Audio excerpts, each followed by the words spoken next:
Hello बच्चों, welcome to think tenth. इस video में बच्चों हम क्या कर रहे हैं, 2025 में जो सोशल साइंस के पेपर थे ना, वे क्वेश्चंस करेंगे। तो इस वीडियो में बेसिकली ये 3 कोड्स हैं, 32.1.1.2.3 है ना। बेसिकली इसमें क्या है, अगर आप देखते हो ना, तो सीबीएसई कई सारे रीजन्स के कई सारे डिफरेंट क्वेश्चंस पेपर्स शेयर करता है बेस्ड ऑन रीजन। आपको लगभग सबका लेवल सेम रहता है, आपको करने चाहिए सबके सब। 1 2 3 है ना, ये हो गया। इसमें सब सेम क्वेश्चंस होंगे लेकिन ऑर्डर डिफरेंट होता है, तो बेसिकली इसलिए मैंने तीनों के तीनों लिख दिए। आपको एक पेपर हो जाएगा, क्वेश्चन हो जाएगा। ऐसे ही मैं बाकी के है ना ये सब अपलोड करता रहूंगा, आप देखना, इस सोशल साइंस के भी और दूसरे चैप्टर्स के भी। फिलहाल इसमें हम स्टार्ट करते हैं। Which one of the following regions became a part of unified Italy in 1866? ना बच्चों, इस क्वेश्चन में पूछा गया है कि 1866 में इन ऑप्शन में से कौन सा रीजन यूनिफाइड इटली का हिस्सा बना। पहला ऑप्शन है सार्डिनिया पेडमोंट। देखो, सार्डिनिया पेडमोंट तो वो स्टेट था जिसके जो किंग थे विक्टर इमैनुअल II और उनके प्राइम मिनिस्टर केवोर, वे ऑलरेडी इटालियन यूनिफिकेशन को लीड कर रहे थे। 1861 में जब किंगडम ऑफ इटली डिक्लेयर हुआ तब ये ऑलरेडी उसके कोर यानी मुख्य हिस्से बन चुके थे। तो ये 1866 में नहीं बल्कि उससे पहले ही जो कोर यूनिफाइड इटली था उसका पार्ट थे, यानी 1861 में ही। ओके, क्योंकि 1866 में पूछा हुआ है तो इसका मतलब क्या होगा, ये तो आंसर नहीं है। ठीक है, नाउ सी देखते हैं पहले। देखिए, जो सिसिली था और जो बाकी का साउदर्न इटली के बाकी हिस्से थे, इन सब को क्या बोलते थे, किंगडम ऑफ 2 सिसिलीज। और इसको गरिबाल्डी की फेमस रेड शर्ट्स आर्मी ने 1860 में जीत लिया था और फिर उसे विक्टर इमैनुअल II को दे दिया था। ओके, विक्टर इमैनुअल II कौन थे, जो अभी ऑलरेडी हमने सार्डिनिया पेडमोंट में पढ़े थे, जो ऑलरेडी इस यूनिफिकेशन को लीड कर रहे थे। ठीक है, तो इसका मतलब क्या है, क्योंकि 1860 में इस पे रेड शर्ट आर्मी ने जीता था, तो इसका मतलब ये ऑलरेडी 1860 भी में भी इसका पार्ट था, तो ये 1866 में नहीं है। डी देखते हैं, पापल स्टेट। पापल स्टेट का जो रिमेनिंग पार्ट था जिसमें रोम भी शामिल था, वो इटली में सबसे आखिर में मिला था। और वो कब, ये वो हुआ था 1870 में, जब फ्रैंको प्रूशियन वॉर हुआ तो फ्रांस ने रोम से अपनी सेना वापस बुला ली थी। तब इटालियन फोर्सेस ने रोम को कैप्चर कर लिया और उसे यूनिफाइड इटली की कैपिटल बनाया। तो यानी ये कब हुआ, 1870 में एंड नॉट 1866। लास्ट बचा वेनेशिया। देखिए, वेनेशिया वो रीजन था जिसमें वेनिस सिटी आती थी और ये ऑस्ट्रियन कंट्रोल में था, ऑस्ट्रिया के। 1866 में इटली ने प्रूशिया के साथ मिलकर ऑस्ट्रो प्रूशियन वॉर लड़ा, जिसे third Italian war of independence भी कहते हैं। भले ही इटालियन आर्मी हार गई लेकिन इसमें प्रूशिया जीत गई, क्योंकि इसमें क्या था, इटली और प्रूशिया ने साथ में लड़ा था। तो प्रूशिया ने ऑस्ट्रिया को हराने के बाद वेनेशिया को इटली को दे दिया था। तो हमें क्या याद रखना है कि 1866 में ऑस्ट्रो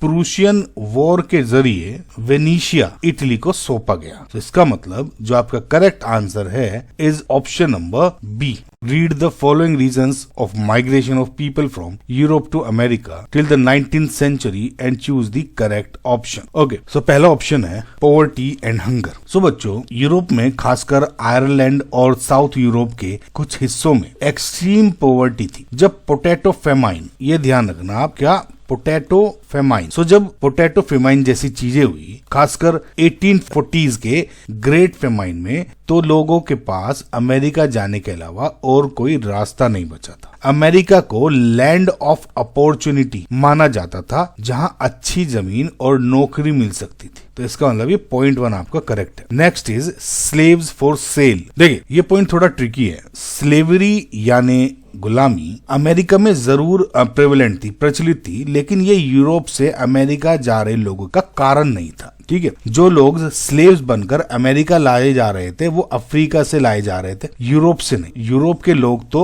अपनी मर्जी से बेटर लाइफ की तलाश में अमेरिका जा रहे थे, बल्कि जो अफ्रीका के स्लेव्स थे जबरदस्ती लाए जा रहे थे। डिफरेंस समझ में आया, यूरोप के जो माइग्रेशन हो रहा था और अफ्रीका के बीच। इसका मतलब जो आपका पार्ट 2 है वो इनकरेक्ट है। Next is wide spread of diseases, ये भी बिल्कुल करेक्ट रीजन था। 19th सेंचुरी में यूरोप के शहरों में ओवर क्राउडिंग और पुअर सैनिटेशन के कारण बहुत सारी डिजीज हो गई, जिसमें जैसे कुछ डिजीज थी कॉलेरा, टीबी यानी ट्यूबरकुलोसिस और बहुत सारी बीमारियां बहुत तेजी से फैल रही थी। लोग ऐसे माहौल से निकलकर अमेरिका में साफ सुथरी और खुली जगह की तलाश में जा रहे थे। कुछ लोग तो क्वारंटीन और बीमारी के डर से भी अमेरिका आना चाहते थे, जहां उन्हें लगता था कि लाइफ ज्यादा हेल्दी होगी। ओके, तो ये करेक्ट ऑप्शन है। Next is religious conflicts and persecution. ये भी एक बहुत बड़ा कारण था माइग्रेशन का। बहुत सारे प्रोटेस्टेंट्स खासकर 17th और 18th सेंचुरी में और बाद में जैसे ज्यूज और कैथोलिक्स भी यूरोप में परसिक्यूशन और डिस्क्रिमिनेशन के शिकार थे, जैसे कि इंग्लैंड से प्यूरिटन्स या फिर रशियन ज्यूज जिन्हें बहुत सारे पोग्रोम्स यानी हिंसा का सामना करना पड़ रहा था। इन लोगों ने अमेरिका को रिलीजियस फ्रीडम यानी धार्मिक आजादी की जगह माना हुआ था। ठीक है, तो इस वजह से भी ये लोग यूरोप से अमेरिका में माइग्रेट हुए थे। तो ये करेक्ट ऑप्शन है। इसका मतलब 1, 3 and 4 are your correct options. So क्या हो गया? Option number C is your correct answer. The author of book of Marvels is, देखिए जो ये बुक है बुक ऑफ मार्वल्स, इसका छोटा नाम है। कभी कभी इसको आप the travels of Marco Polo और या फिर डिस्क्रिप्शन ऑफ वर्ल्ड के नाम से भी जानते हो। और इस बुक ने पहली बार यूरोप के लोगों को एशिया और खासकर की चाइना की वेल्थ, वहाँ के कल्चर और वहाँ की ज्योग्राफी से पहली बार बहुत ज्यादा गहरा परिचय कराया था। नाउ जो मार्को पोलो थे वे एक मर्चेंट थे और एक्सप्लोरर थे। वो अपने फादर के और जो चाचा थे उनके साथ चाइना में 13th सेंचुरी के एंड में पहुंचे और वहाँ 17 साल से ज्यादा रहे। जब मार्को पोलो जेल में थे तब उन्होंने अपने फेलो प्रिजनर जिसका नाम रुस्टिचेलो RUSTICHELLO रुस्टिचेलो द पीसा, ठीक है, ये फेलो प्रिजनर का नाम था। इनके साथ उसने अपनी यात्राओं की कहानी सुनाई। रुस्टिचेलो ने ही उन कहानियों को लिखकर किताब की शक्ल दी। इस किताब का नाम जैसे कि मैंने आपको पहले ही बताया the travels of Marco Polo या फिर बुक ऑफ मार्वल्स है। इस बुक ने आने वाले कई एक्सप्लोरर को नए रास्तों की खोज करने के लिए मोटिवेट किया। तो इसका करेक्ट आंसर क्या है आपका? Marco Polo. Assume you are doing research on 15th century print culture. Which of the following would be the most significant advantage of your research? तो पहला ऑप्शन देखते हैं, easier access to rare manuscripts. जब printing press नहीं थी तब सारी किताबें manuscripts होती थी। Now manuscripts का मतलब क्या होता है यहाँ पे ध्यान दीजिएगा।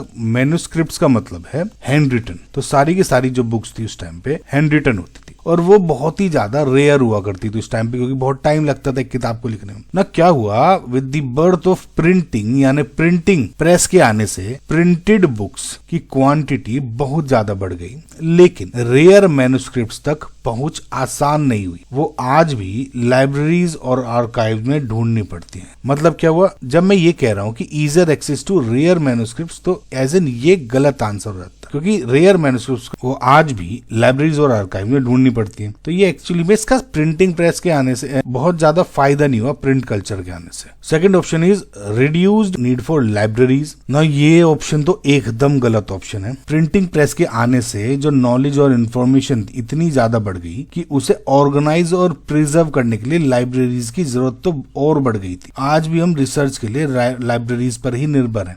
ओके, सो ये रिड्यूस नीड ऑफ लाइब्रेरीज तो गलत है। बुक्स है तो कहीं तो अरेंज करोगे, तो गलत है। C option is increase in the ability to copy text by hand. देखिए इन्होंने एकदम ये उल्टा लिख दिया। प्रिंटिंग प्रेस के जो इन्वेंशन हुआ वो इसलिए हुई थी ताकि हाथ से कॉपी करने की जरूरत ही कम हो जाए। ओके, तो हाथ से कॉपी करना स्लो और कॉस्टली प्रोसेस था। तो प्रिंट कल्चर के आने से जो मेन उसका नीड थी प्रिंट कल्चर के आने की, वो ही इस हैंड रिटन को रिप्लेस करना था। तो भैया हैंड रिटन क्यों करेंगे? ये तो ऑप्शन वैसे ही एकदम गलत दिख रहा है। Last option is increased speed and accuracy of print. Now ये सबसे सही और सबसे बड़ा एडवांटेज है। प्रिंटिंग प्रेस से पहले एक किताब को हाथ से कॉपी करने में महीने लग जाते थे और मिस्टेक्स भी बहुत होती थी। गुटेनबर्ग की प्रेस ने स्पीड को कई गुना बढ़ा दिया और हर कॉपी यूनिफॉर्म होने के कारण एक्यूरेट भी बहुत ज्यादा हुआ करती थी। ना क्वेश्चन इज कि ये which of the following would be the most significant advantage of your research. तो हमारी रिसर्च के लिए ये सबसे ज्यादा जरूरी क्यों है, यूनिफॉर्मिटी और एक्यूरेसी। क्योंकि अगर प्रिंटिंग तेज और एक्यूरेट हो गई तो 15th सेंचुरी में production of books mass level पर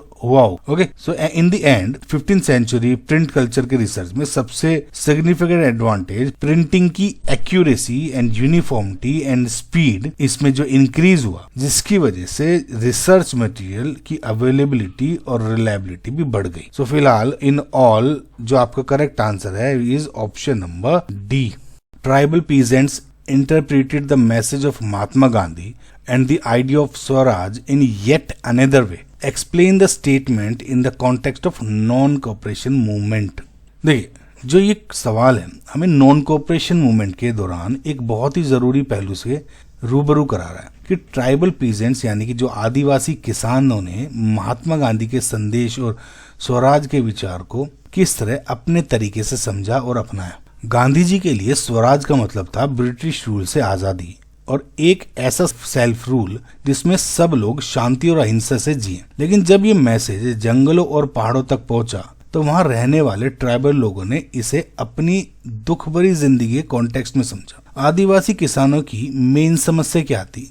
उनकी समस्या ब्रिटिशर्स की फॉरेस्ट पॉलिसीज थी। ब्रिटिश सरकार ने बड़े बड़े जंगलों को बंद कर दिया, यानी रिजर्व फॉरेस्ट बना दिया। इसका नतीजा ये हुआ कि जो ट्राइबल लोग जंगलों में जाने, जानवरों को चराने और फल फूल इकट्ठा करने की आजादी खो चुके थे और शिफ्टिंग कल्टीवेशन यानी झुम खेती जो उनका परंपरागत तरीका था उस पर रोक लगा दी गई। जब उनकी रोजी रोटी यानी लाइवलीहुड छिन गया तो उनका स्वराज का मतलब गांधी जी के पॉलिटिकल स्वराज से थोड़ा अलग हो गया। उनके लिए स्वराज का मतलब था जंगलों में वापस अपनी आजादी हासिल करना, कि वो बिना किसी रोक टोक के जंगल से रिसोर्सेज का इस्तेमाल कर सकें और उनकी इज्जत और परंपरा बची रहे। दूसरी बड़ी प्रॉब्लम थी बेगर।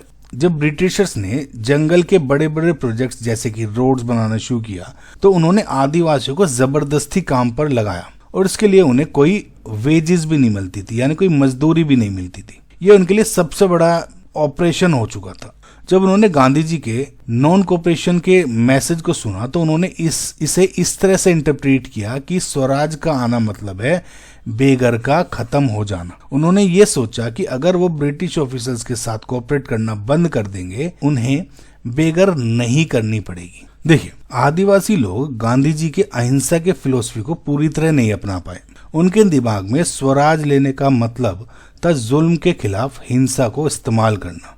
इसका एक बहुत ही फेमस एग्जाम्पल है आंध्र प्रदेश के गुड्डेम हिल्स में। यहाँ अल्लूरी सीताराम राजू थे जिन्होंने खुद को गांधी जी का बहुत बड़ा भक्त बताया। वो लोगों को खादी पहनने और शराब छोड़ने की सलाह देते थे, लेकिन वो मानते थे कि भारत केवल फोर्स यानी बल से ही आजाद हो सकता है, अहिंसा से नहीं।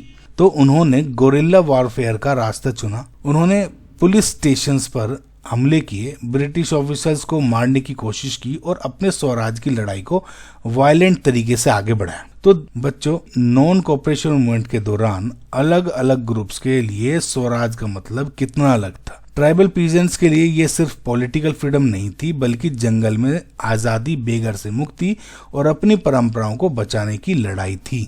Sariska tiger reserve is located in which of the following states. देखिए, सरिस्का इंडिया के ओल्डेस्ट और फेमस टाइगर रिजर्व में से एक है। ये राजस्थान के अलवर डिस्ट्रिक्ट में स्थित है। ये रिजर्व औरावली माउंटेन्स में आता है जहाँ ड्राई डेसिडियस फॉरेस्ट्स और ग्रासलैंड्स का मिक्सचर मिलता है। नाउ इस टाइगर रिजर्व को 1955 में एक वाइल्ड लाइफ सेंचुरी घोषित किया गया था और फिर 1978 में प्रोजेक्ट टाइगर के अंतर्गत इसे टाइगर रिजर्व का दर्जा मिला। समझ में? 1955 में वाइल्ड लाइफ सेंचुरी और 1978 में प्रोजेक्ट टाइगर के अंतर्गत इसके अकॉर्डिंग इसे टाइगर रिजर्व का स्टेटस मिला। ओके, सो जो आपका करेक्ट आंसर हो गया is option number B, Rajasthan. Match column 1 with column 2 and choose the correct options. Now column 1 में आपको डैम्स दिए गए हैं और कॉलम 2 में आपको रिवर्स दिए हुए हैं जिसपे डैम्स बने हुए हैं, उनको मैच कर। पहला ऑप्शन इज हीराकुड डैम। देखिए हीराकुड डैम भारत के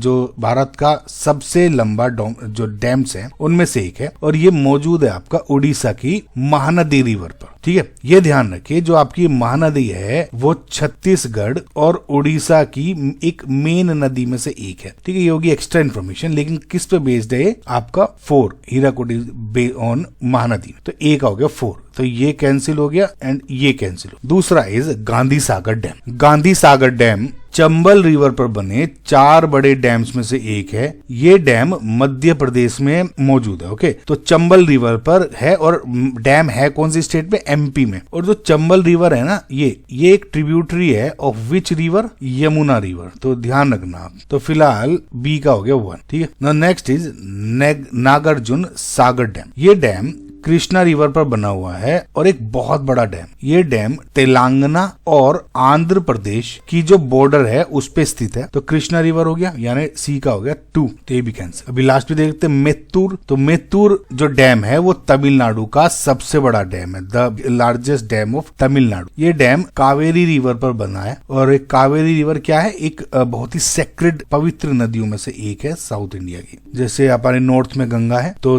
3rd यानी डी का हो गया 3। तो जो आपको करेक्ट आंसर है इज ऑप्शन नंबर सी।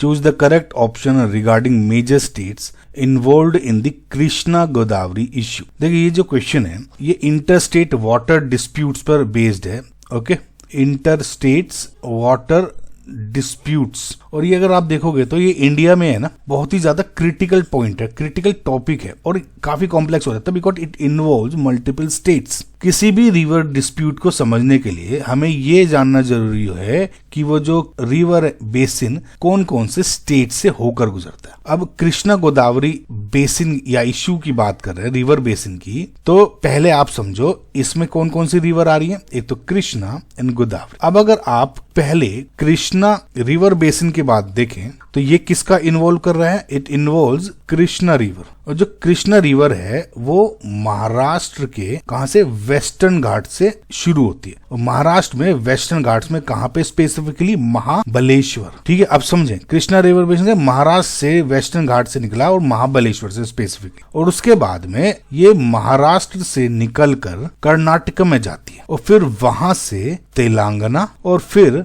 आंध्र प्रदेश में बहती हुई बे ऑफ बंगाल में समा जाती है। अब ये बात किसकी हो रही है? कृष्णा रिवर बेसिन की। तो Maharashtra, Karnataka, then Telangana, then Andhra Pradesh and then Bay of Bengal. So जो इसमें इन्वॉल्व स्टेट कौन कौन सी हो गई? कृष्णा की बात करें तो Maharashtra, Karnataka, Telangana and Andhra Pradesh. Now next is Godavari river basin. देखिए जो गोदावरी रिवर है उसको दूसरा नाम दक्षिण गंगा भी बोलते हैं। क्या बोलते हैं? दक्षिण गंगा। ना जो गोदावरी रिवर है वो भी महाराष्ट्र से ही ओरिजिनेट होती है, महाराष्ट्र के नासिक जिले के अंदर त्रिंबकेश्वर। ओके, तो जो आपकी कृष्णा रिवर हो रही थी महाबलेश्वर और जो आपकी गोदावरी रिवर है वो त्रिंबकेश्वर से शुरू होती है। तो इसका फ्लो क्या है देखिए, ये कृष्णा रिवर कहां से? महाराष्ट्र, कर्नाटक, तेलंगाना, आंध्र प्रदेश की। गोदावरी है वो महाराष्ट्र से निकलती है, कर्नाटक नहीं जाती, ये तेलंगाना जाती है यहाँ से सीधा, और फिर आंध्र प्रदेश, उसके बाद छत्तीसगढ़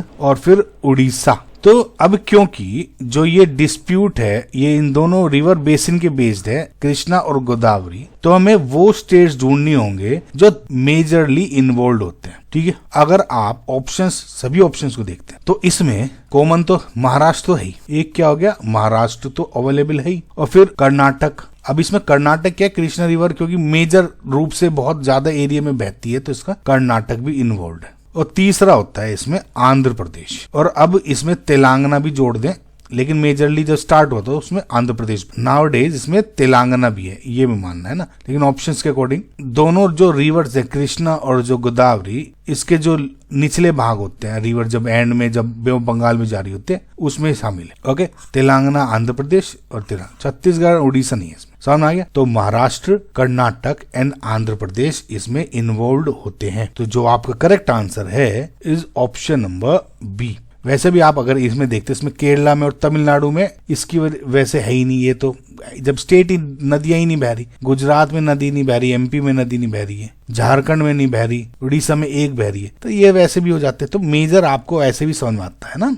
जो correct option is B. Imagine you are traveling from Delhi to Chandigarh to attend a wedding by road in January, यानी सर्दियों में। Which of the following crops will you notice prominently in the fields during the journey? So ये बहुत ही practical और मतलब geography से जुड़ा हुआ सवाल है, और ये क्वेश्चन पूछ रहा है कि अगर आप जनवरी के महीने में दिल्ली से चंडीगढ़ रोड ट्रिप कर रहे हो तो रास्ते में अगर आप खेत दिखते हैं तो वहां पे आपको कौन कौन सी फसलें दिखेंगी, यानी क्रॉप्स दिखेंगी। इस सवाल में आपको दो चीजें पता होनी चाहिए। पहला कि जनवरी में दिल्ली और चंडीगढ़ में कौन सा सीजन होता है, यानी ऑब्वियसली नॉर्थ इंडिया है ना। और दूसरा, जनवरी में उस टाइम यानी जनवरी में उस एरिया में नॉर्थ इंडिया में कौन सी फसल या क्रॉप उगाई जाती। देखिए, जनवरी के महीने में नॉर्थ इंडिया में विंटर सीजन आता है, ये तो आप सबको ही पता है जितने भी नॉर्थ इंडिया के। इंडिया में एग्रीकल्चरल सीजन को दो मेन कैटेगरीज में डिवाइड किया जाता है। एक तो होता है आपका खरीफ सीजन जिसको आप मॉनसून सीजन बोलते हो, और दूसरा होता है रबी सीजन यानी विंटर सीजन बेसिकली। तो जो खरीफ सीजन है वो मॉनसून की शुरुआत में जो ये क्रॉप्स होती है बेसिकली खरीफ क्रॉप्स, खरीफ सीजन में कौन सी क्रॉप उगाई जाती है, खरीफ क्रॉप्स। तो जो खरीफ क्रॉप्स हैं ये मॉनसून की शुरुआत में उगाई जाती है, यानी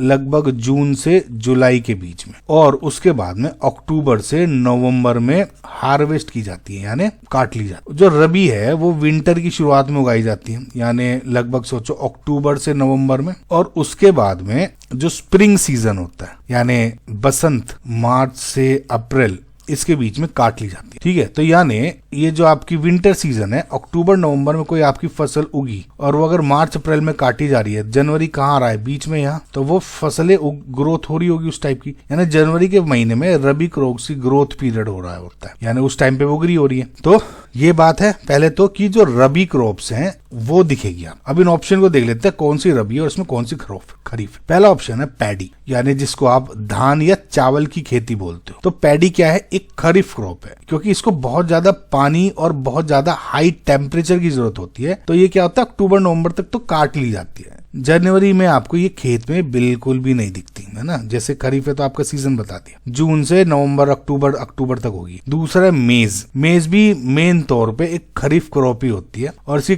कटिंग भी लगभग ऑटम में ही हो चुकी होती है ना, तो ये भी गलत है। नाउ व्हीट, गेहूं ये है एक रबी क्रॉप, और ये जो आपका सर्दियों का सीजन होता है इसमें उगाई जाती है। जनवरी में जब आप दिल्ली से चंडीगढ़ जा रहे होंगे तो हरियाणा और पंजाब और Delhi, UP, western UP specifically, इस एरिया में आपको ज्यादातर जो खेत दिखते हैं आपको गेहूं से ही बड़े ज्यादा दिखते हैं बहुत, है ना। तो ये क्या है, बेसिकली व्हीट आप रबी क्रॉप है तो यही दिखेगी। ठीक है, तो अब करेक्ट अभी फिलहाल सी दिख रहा है। जवार बेसिकली या जौ भी बोलते हैं इसको, ये भी एक, या मिलेट बेसिकली ये भी एक खरीफ क्रॉप ही है। ठीक है, तो ये भी नहीं आंसर होगा। तो जो करेक्ट आंसर हो गया आपका इज ऑप्शन नंबर सी यानी व्हीट। ठीक है, तो जब आप जनवरी में दिल्ली से चंडीगढ़ जा रहे हो, घूम रहे हो, तो आपको खेतों में ऐसे हरे हरे खेत दिखाई देंगे। ठीक है, रबी क्रॉप के, और स्पेशली व्हीट इसलिए क्योंकि व्हीट ऑप्शन में इकलौती रबी क्रॉप। ठीक है, नहीं तो आपको कोई भी रबी क्रॉप दिख सकती है। Okay, 2 statements are given below, their assertion and reason. Okay, तो असर्शन रीजन टाइप का क्वेश्चन है,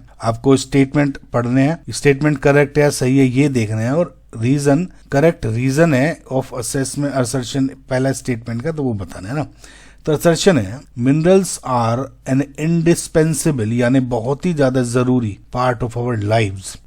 reason all living things need minerals. So हम अगर असर्शन की बात करें कि minerals are an indispensable part of our lives, यानी बहुत जरूरी है ना, तो ये एकदम स्टेटमेंट सही है। ऑब्वियसली बहुत बेसिक स्टेटमेंट है। हमें अपने जितने भी डेली टास्क होते हैं, घर के बाहर के डेली जो काम होते हैं, अगर उनको देखें तो हर चीज में मिनरल्स का यूज होता है। जैसे सुबह उठकर हम जिस टूथपेस्ट का यूज करते हैं उसमें सिलिका और लाइमस्टोन होता है। लाइमस्टोन मतलब जो चूने का पत्थर होता है ना, पता है ना आपको, चूना होता है टूथपेस्ट में। घर में बने जो आयरन और लाइमस्टोन या बॉक्साइट जैसे मतलब एल्यूमिनियम होता है जिसमें, उसके बर्तन इस्तेमाल होते हैं। मोबाइल फोन और लैपटॉप जैसे इलेक्ट्रॉनिक डिवाइसेस में कॉल्टन और अदर रेयर अर्थ मेटल्स होते हैं। और जो आपकी गाड़ियां चल रही है, व्हीकल्स चल रहे हैं, उस मशीन में भी आयरन और कॉपर का यूज होता है। तो जरूरी है ना। तो इसका मतलब जो ये असर्शन था as an statement correct answer है। All living things need minerals, ये भी एकदम स्टेटमेंट सही है। देखिए मिनरल्स के बिना आपका जो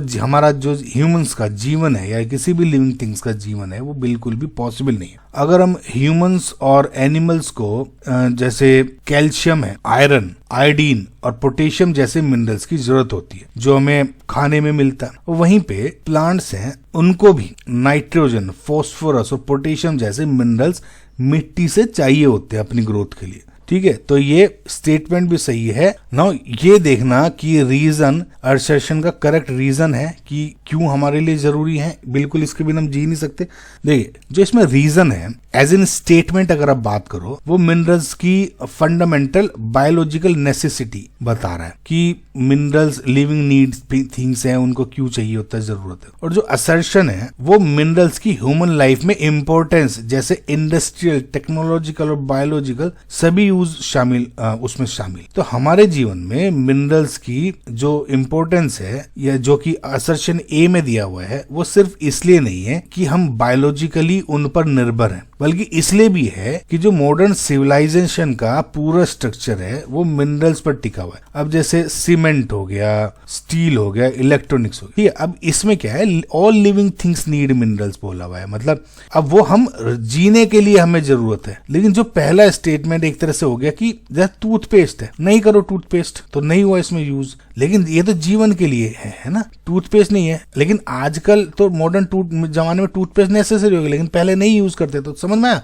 ये स्टेटमेंट सही है, ये सही है, लेकिन ये इसका रीजन नहीं है, ये बायोलॉजिकल नीड बता रहा है और ये ओवरऑल आज के समापेक्ष में बता रहा है। तो इसका मतलब both A and true, but R is not the correct explanation of A. थोड़ा सा टिपिकल हो जाता है, लेकिन ये आंसर हो गया इसका। Match column 1 with column 2 and choose the correct option. Okay, ये जो क्वेश्चन है हमें मिनरल्स और उनकी मेजर माइंस की लोकेशन के बारे में पूछ रहा है। ये क्वेश्चन बहुत इंपॉर्टेंट होता है क्योंकि इस टाइप के जो क्वेश्चन है बहुत रिपीट होता है हर तरह के एग्जाम्स। देखिए पहला ऑप्शन है आयरन ओर। देखिए आयरन ओर के लिए महाराष्ट्र में चंद्रपुर का एरिया बहुत फेमस है, यहाँ अच्छी क्वालिटी का आयरन ओर मिलता है। तो ए का सही मैच इसमें क्या होगा, चंद्रपुर। ओके, सो ए का क्या है, 3 Chandrapur. Second is mica. India खासकर की बिहार और झारखंड के रीजन में माइका प्रोडक्शन के लिए इंटरनेशनली फेमस है। बिहार में गया और झारखंड में कोदरमा, ये 2 एरियाज माइका बेल्ट का हिस्सा है। ओके, सो ये क्या हो गया, बी का हो गया 1। Now see is bauxite. So bauxite जिससे एल्यूमिनियम बनता है, उसके लिए मैकाला रेंज जो कि मध्य प्रदेश और छत्तीसगढ़ में फैली हुई है, वो उसके लिए बहुत जानी जाती है, मैकाला रेंज है ना। अमरकंटक प्लेट्यू इस मैकाला रेंज का पार्ट है जहां बहुत बॉक्साइट डिपोजिट्स हैं। ठीक है, तो ये क्या हो गया, मैकाला रेंज। तो ये हो गया 4। लास्ट इज कोल। कोल के लिए एमपी में ही सिंगरौली एक बहुत बड़ा और इम्पोर्टेंट एरिया है। जो ये सिंगरौली एरिया है ना, इसको एनर्जी कैपिटल ऑफ इंडिया भी बोलते हैं, ये भी याद रखना, energy capital of India. Okay, यहाँ से थर्मल पावर प्लांट्स को बहुत ज्यादा कोयला सप्लाई होता है। तो ये हो गया आपका सिंगरौली। सो 3142 यानी option number A will be your correct answer. Belgium solved its problem of majoritarianism by strengthening which of the following types of government? Okay, so इस क्वेश्चन को सोल्व करने के लिए सबसे पहले आपको ये समझना होगा कि एक्चुअली जो ये प्रॉब्लम ऑफ मेजोरिटनिज्म था जो कि बेल्जियम फेस कर रहा था, वो था क्या। देखिए जो बेल्जियम है एक वो छोटा सा देश है, लेकिन यहाँ 3 मेन भाषाओं को बोलने वाले लोग रहते हैं। जो पहला है डच। ये लोग एक्चुअली में फ्लेमिश रीजन में रहते हैं ना, ये ऊपर वाला जो एरिया है, यहाँ पे क्या होता है, डच बोलने वाले लोग रहते हैं। इनकी आबादी लगभग 59% of total population of the Belgium. और जो दूसरी बोलते हैं वो है फ्रेंच बोलने वाले, और जो कि वेलोनिया रीजन में रहते हैं। और बाकी के जर्मन बोलने वाले होते हैं, उनकी पॉपुलेशन लगभग 1% है। और जो इनकी राजधानी है, कैपिटल है, वो ब्रुसेल्स है। अब अगर आप ध्यान से देखो 59% तो है डच बोलने वाले, और जो फ्रेंच बोलने वाले हैं वे 40% है। अगर लेकिन आप ब्रुसेल्स की बात करो 80% लोग फ्रेंच बोलते हैं, यानी वहां वहां पे मेजोरिटी में फ्रेंच पीपल हैं, लेकिन देश की पॉपुलेशन में लेस है और 20% डच वाले हैं, यानी जो ओवरऑल देश में मेजोरिटी में है वो ब्रुसेल्स कैपिटल में माइनॉरिटी में है। ठीक है, ये बात समझ में आई। अब ये समझो कि अगेन मेजोरिटेनिज्म का मतलब क्या। तो मेजोरिटेनिज्म का मतलब है जब एक मेजोरिटी कम्युनिटी यानी जिसकी ज्यादा पॉपुलेशन होती है वो देश पर अपनी इच्छा थोपने की कोशिश करती है। बेल्जियम में डच स्पीकिंग लोग मेजोरिटी में थे, बताया अभी, लेकिन फ्रेंच स्पीकिंग जो लोग थे वो रिच और पावरफुल थे, खास करके ब्रुसेल्स में जैसे देखा फ्रेंच स्पीकिंग ज्यादा थे। तो चीजें जब ऐसी टकराती है आपस में तो इस तनाव में सिविल वॉर जैसी स्थिति पैदा हो गई बेल्जियम के अंदर। अब क्या हुआ, जो बेल्जियम के नेता थे उन्होंने कुछ अक्लमंदी दिखाई और उन्होंने 1970 से 1993 के बीच अपने कॉन्स्टिट्यूशन में 4 टाइम्स अमेंडमेंट्स की, चेंजेस की, ताकि सभी के सभी जो ग्रुप्स हैं वो शांति और पीस के साथ रह सके। इसको बेल्जियम मॉडल कहते हैं या बेल्जियम अकोमोडेशन भी बोल देते हैं इसको। तो उन्होंने एक्चुअली में ऐसा किया क्या जो बेसिकली क्वेश्चन में, तो इसको समझने के लिए देखिए कि जब देश की पावर को सेंट्रल, ठीक है, और स्टेट्स या रीजनल गवर्नमेंट्स में बीच में बांट दिया जाता है और दोनों सरकारें अपने अपने जो एरियाज में इंडिपेंडेंट होकर काम करती हैं, तो ऐसी व्यवस्था को आप क्या बोलते हो, फेडरल गवर्नमेंट। प्रीवियसली जो बेल्जियम था वो यूनिटरी सिस्टम के अंदर था, लेकिन इन्होंने क्या किया, यूनिटरी से ये कूद के आ गए अपने किस पर, फेडरल कंसेप्ट पर। इन्होंने क्या किया कि कुछ पावर जो कि सेंट्रल गवर्नमेंट में थी, यानी पहले यूनिटरी था फॉर्म, तो उन्होंने उसकी कुछ पावर्स निकालकर अपनी रीजनल गवर्नमेंट में दे दी। रीजनल गवर्नमेंट क्या थी, जैसे एक तो फ्लेमिश और एक वेलियन, तो ये 2 रीजन बन गए स्टेट गवर्नमेंट मान लो। तो अपनी जो इनके पास पावर थी कुछ तो इसको दे दी और कुछ इसको दे दी, अपने अपने रीजन को देख लो यार। और इसके साथ साथ इन्होंने एक तीसरी चीज और करी, उन्होंने कम्युनिटी गवर्नमेंट भी बनाई, कम्युनिटी गवर्नमेंट, जो लैंग्वेज के बेसिस पर अपने जो सांस्कृतिक और एजुकेशनल जो मामले थे उनको देखा करती थी। तो क्या हुआ, बेल्जियम ने क्या किया, मेजोरिटेनिज्म की प्रॉब्लम को सोल्व करने के लिए बेल्जियम ने फेडरल सिस्टम को अपने और मजबूत किया और स्ट्रेंथन किया। तो इसका मतलब जो आपका correct answer is option number C, choose the correctly matched pair from the following. Okay, so ये जो क्वेश्चन है ये पावर शेयरिंग और फेडरलिज्म के कंसेप्ट से जुड़ा है। इस सवाल में अलग अलग जो कंट्रीज हैं उनमें जो फॉर्म्स, जो गवर्नमेंट सिस्टम्स हैं उनके बारे में पूछा गया, ठीक है, और जो करेक्टली मैच्ड है वो बताना। ठीक है, देखो क्वेश्चन में यूनिटरी और फेडरल ये सिस्टम पूछे गए, तो पहले आपको पता होना चाहिए कि यूनिटरी और फेडरल में अंतर क्या है। सो जो पहला है यूनिटरी सिस्टम, इस सिस्टम में जितनी भी पावर्स हैं वो या तो सिर्फ सेंट्रल गवर्नमेंट के पास होती है या फिर स्टेट या रीजनल गवर्नमेंट्स को जो भी पावर मिलती है वो सेंट्रल गवर्नमेंट के सबऑर्डिनेट होकर काम करती है, यानी उनके अंदर काम करती है। सेंट्रल गवर्नमेंट जब भी चाहे स्टेट गवर्नमेंट को आदेश दे सकती है या उसकी पावर्स छीन सकती है, यूनिटरी में समझना है। बट हियर फेडरल सिस्टम में पावर को सेंट्रल और स्टेट्स के बीच में बांट दिया जाता है। दोनों सरकार अपने अपने ज्यूरिसडिक्शन को इंडिपेंडेंटली देखती हैं। सेंट्रल गवर्नमेंट और स्टेट गवर्नमेंट को है वो एक्चुअल में आदेश नहीं दे सकती। ठीक है, समझ में आया। अब पहला है कनाडा। देखो कनाडा एक बहुत ही बड़ा देश है, ये एक फेडरल देश है जहां पर सेंट्रल और प्रोविंशियल सरकारों के बीच में शक्तियां बांटी हुई है। ठीक है, अब देखो ज्यादातर जो छोटे देश हैं उसमें यूनिटरी सिस्टम से काम चल जाता है, लेकिन जो बड़े देश होते हैं जैसे इंडिया हो गया, आपका कनाडा हो गया, अमेरिका हो गया, उसमें ज्यादातर वो फेडरल स्ट्रक्चर्स फॉलो करते हैं। तो ये कनाडा बहुत बड़ा देश है, यूनिटरी गलत हो गया, फेडरल है। बोलिविया, देखो बोलिविया साउथ अमेरिका का देश है। हिस्टोरिकली बोलिविया में सेंट्रलाइज्ड यानी यूनिटरी फॉर्म ऑफ गवर्नमेंट हुआ करती थी, लेकिन 2009 में एक कॉन्स्टिट्यूशन के बाद इसे ऑटोनोमस रीजनल गवर्नमेंट्स को स्टेब्लिश किया गया। हालांकि फेडरल सिस्टम के मुकाबले इसका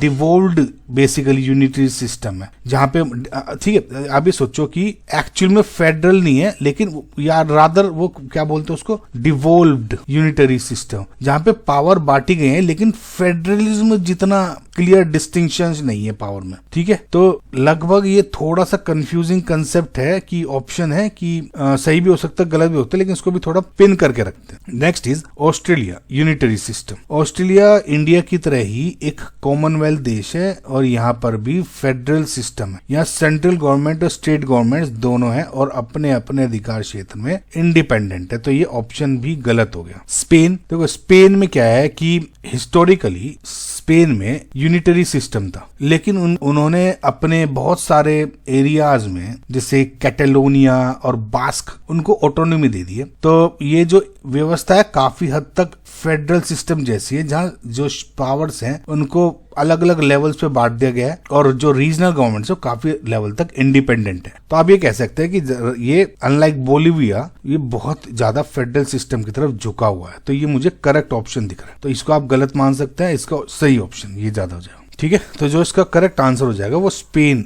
federal system. Which of the following are the main components of a political party? Choose the correct options. तो leaders, active members, followers, pressure groups. देखो बच्चों, कोई भी पॉलिटिकल पार्टी सिर्फ एक या नाम या कोई उसका झंडा नहीं होती। ये लोगों का एक ऑर्गेनाइज्ड ग्रुप होता है जो चुनाव लड़ता है और सरकार बनाने की कोशिश करता है। इसे चलाने के लिए 3 मेन चीजें होती हैं, बहुत जरूरी है। ठीक है, सबसे टॉप पे होता है आपका लीडर या लीडरशिप। ये वो लोग होते हैं जो टॉप लेवल पे होते हैं और ये पॉलिसीज बनाते हैं, डिसीजंस मेकिंग करते हैं और अपने जो पॉलिटिकल पार्टी के कैंडिडेट्स हैं उनको चुनते हैं। ये लोग ही पार्टी की जो डायरेक्शन है या आइडेंटिटी क्या होगी, जैसे इंडिया में है, इन्हीं यही लोग तय करते हैं। तो जो लीडरशिप है वो बहुत इंपॉर्टेंट हो जाता है कंपोनेंट। दूसरा इज एक्टिव मेंबर्स, जो उसके लीडरशिप के बाद में ये वो लोग होते हैं जो कि ग्राउंड लेवल पर काम करते हैं, पार्टी के लिए काम कर रहे हो। ये पार्टी की मीटिंग्स अटेंड करते हैं, कैंपेनिंग करते हैं, प्रचार वगैरह, और ग्रास रूट्स पर यानी जिसे आप कहते हो ग्राउंड लेवल पे, जमीनी स्तर पर पार्टी को मजबूत कराते हैं। इन्हें ही पार्टी की इंजन या बैकबोन कहा जाता है। जो पार्टी का एक्चुअल में जो इंजन है, जो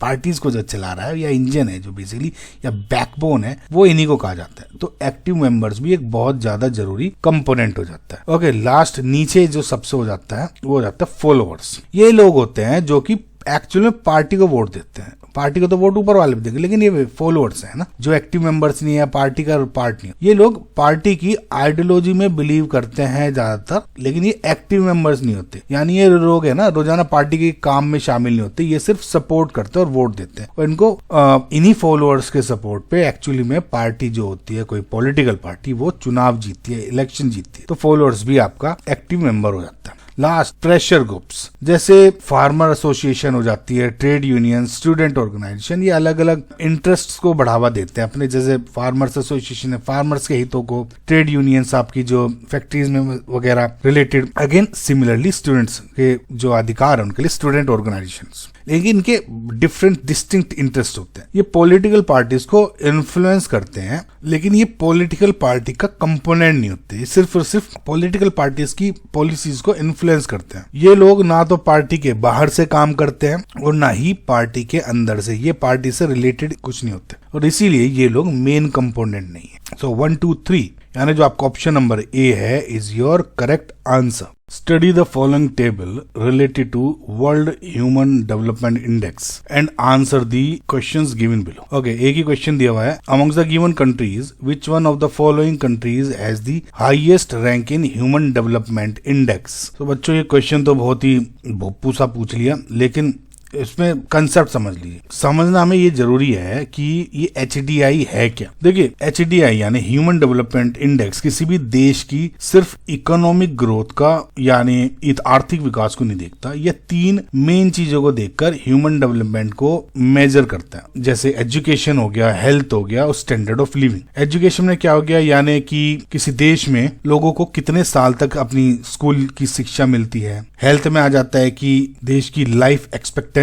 तीसरा, स्टैंडर्ड ऑफ लिविंग यानी आपकी प्रति व्यक्ति आय क्या है, यानी ग्रोस नेशनल इनकम कितना है। इन 3 बेसिस एरियाज पर जो यूनाइटेड नेशनल डेवलपमेंट प्रोग्राम है, यानी UNDP, United Nation development programme, हर साल ये रैंकिंग निकालती है। ठीक है, क्वेश्चन में क्या पूछा गया था, किसकी हाईएस्ट रैंक है, 130 है आपकी, इंडिया की 140, 149। तो हाईएस्ट रैंक यानी हाईएस्ट रैंक का मतलब होता है बेटर रैंक। हालांकि इंडिया ओवरऑल अगर आप देखो तो एज इन अच्छी स्थिति नहीं है, 130 रैंक कोई अच्छी रैंक नहीं है। But when we compare with these countries, जो कि इसकी रैंक है उसमें सबसे अच्छी रैंक है, यानी 130। तो जो आपको करेक्ट आंसर है इज इसमें ऑप्शन नंबर बी हो गया, यानी India. X lives in a town. He cultivates flowers along with animal husbandry. The work of X will fall under which sector of the economy? देखो बच्चों, किसी भी देश की इकोनॉमी में जो जितने भी काम होते हैं वो मेन तौर पर 3 बड़े सेक्टर्स में बांट दिए जाते हैं। Primary sector, secondary sector and tertiary sector. Primary sector में वे सारे काम आते हैं जो हम नेचुरल रिसोर्सेज को सीधे इस्तेमाल करते हैं, ठीक है। नाउ फॉर एग्जांपल जैसे फार्मिंग हो गया, माइनिंग हो गई, फिशिंग हो गया, एनिमल हस्बेंड्री यानी पशुपालन हो गया, ठीक है। ये सब नेचुरल रिसोर्सेज को यूज करके हो रहा है, ठीक है। तो ये हो जाता है इसमें प्राइमरी सेक्टर। ध्यान रखना, नेचुरल रिसोर्सेज को यूज करके फार्मिंग, माइनिंग, एनिमल हस्बेंड्री वगैरह। इसे बेसिकली आप एग्रीकल्चरल सेक्टर भी बोलते हो। दूसरा होता है सेकेंडरी सेक्टर। इस सेक्टर में रॉ मटेरियल्स को प्रोसेस करके फिनिश्ड गुड्स में बनाया जाता है। अब ध्यान रखना, ये बहुत इंपॉर्टेंट है। रॉ मटेरियल्स को फिनिश्ड गुड्स में प्रोसेस करके। अब फॉर एग्जांपल जितनी भी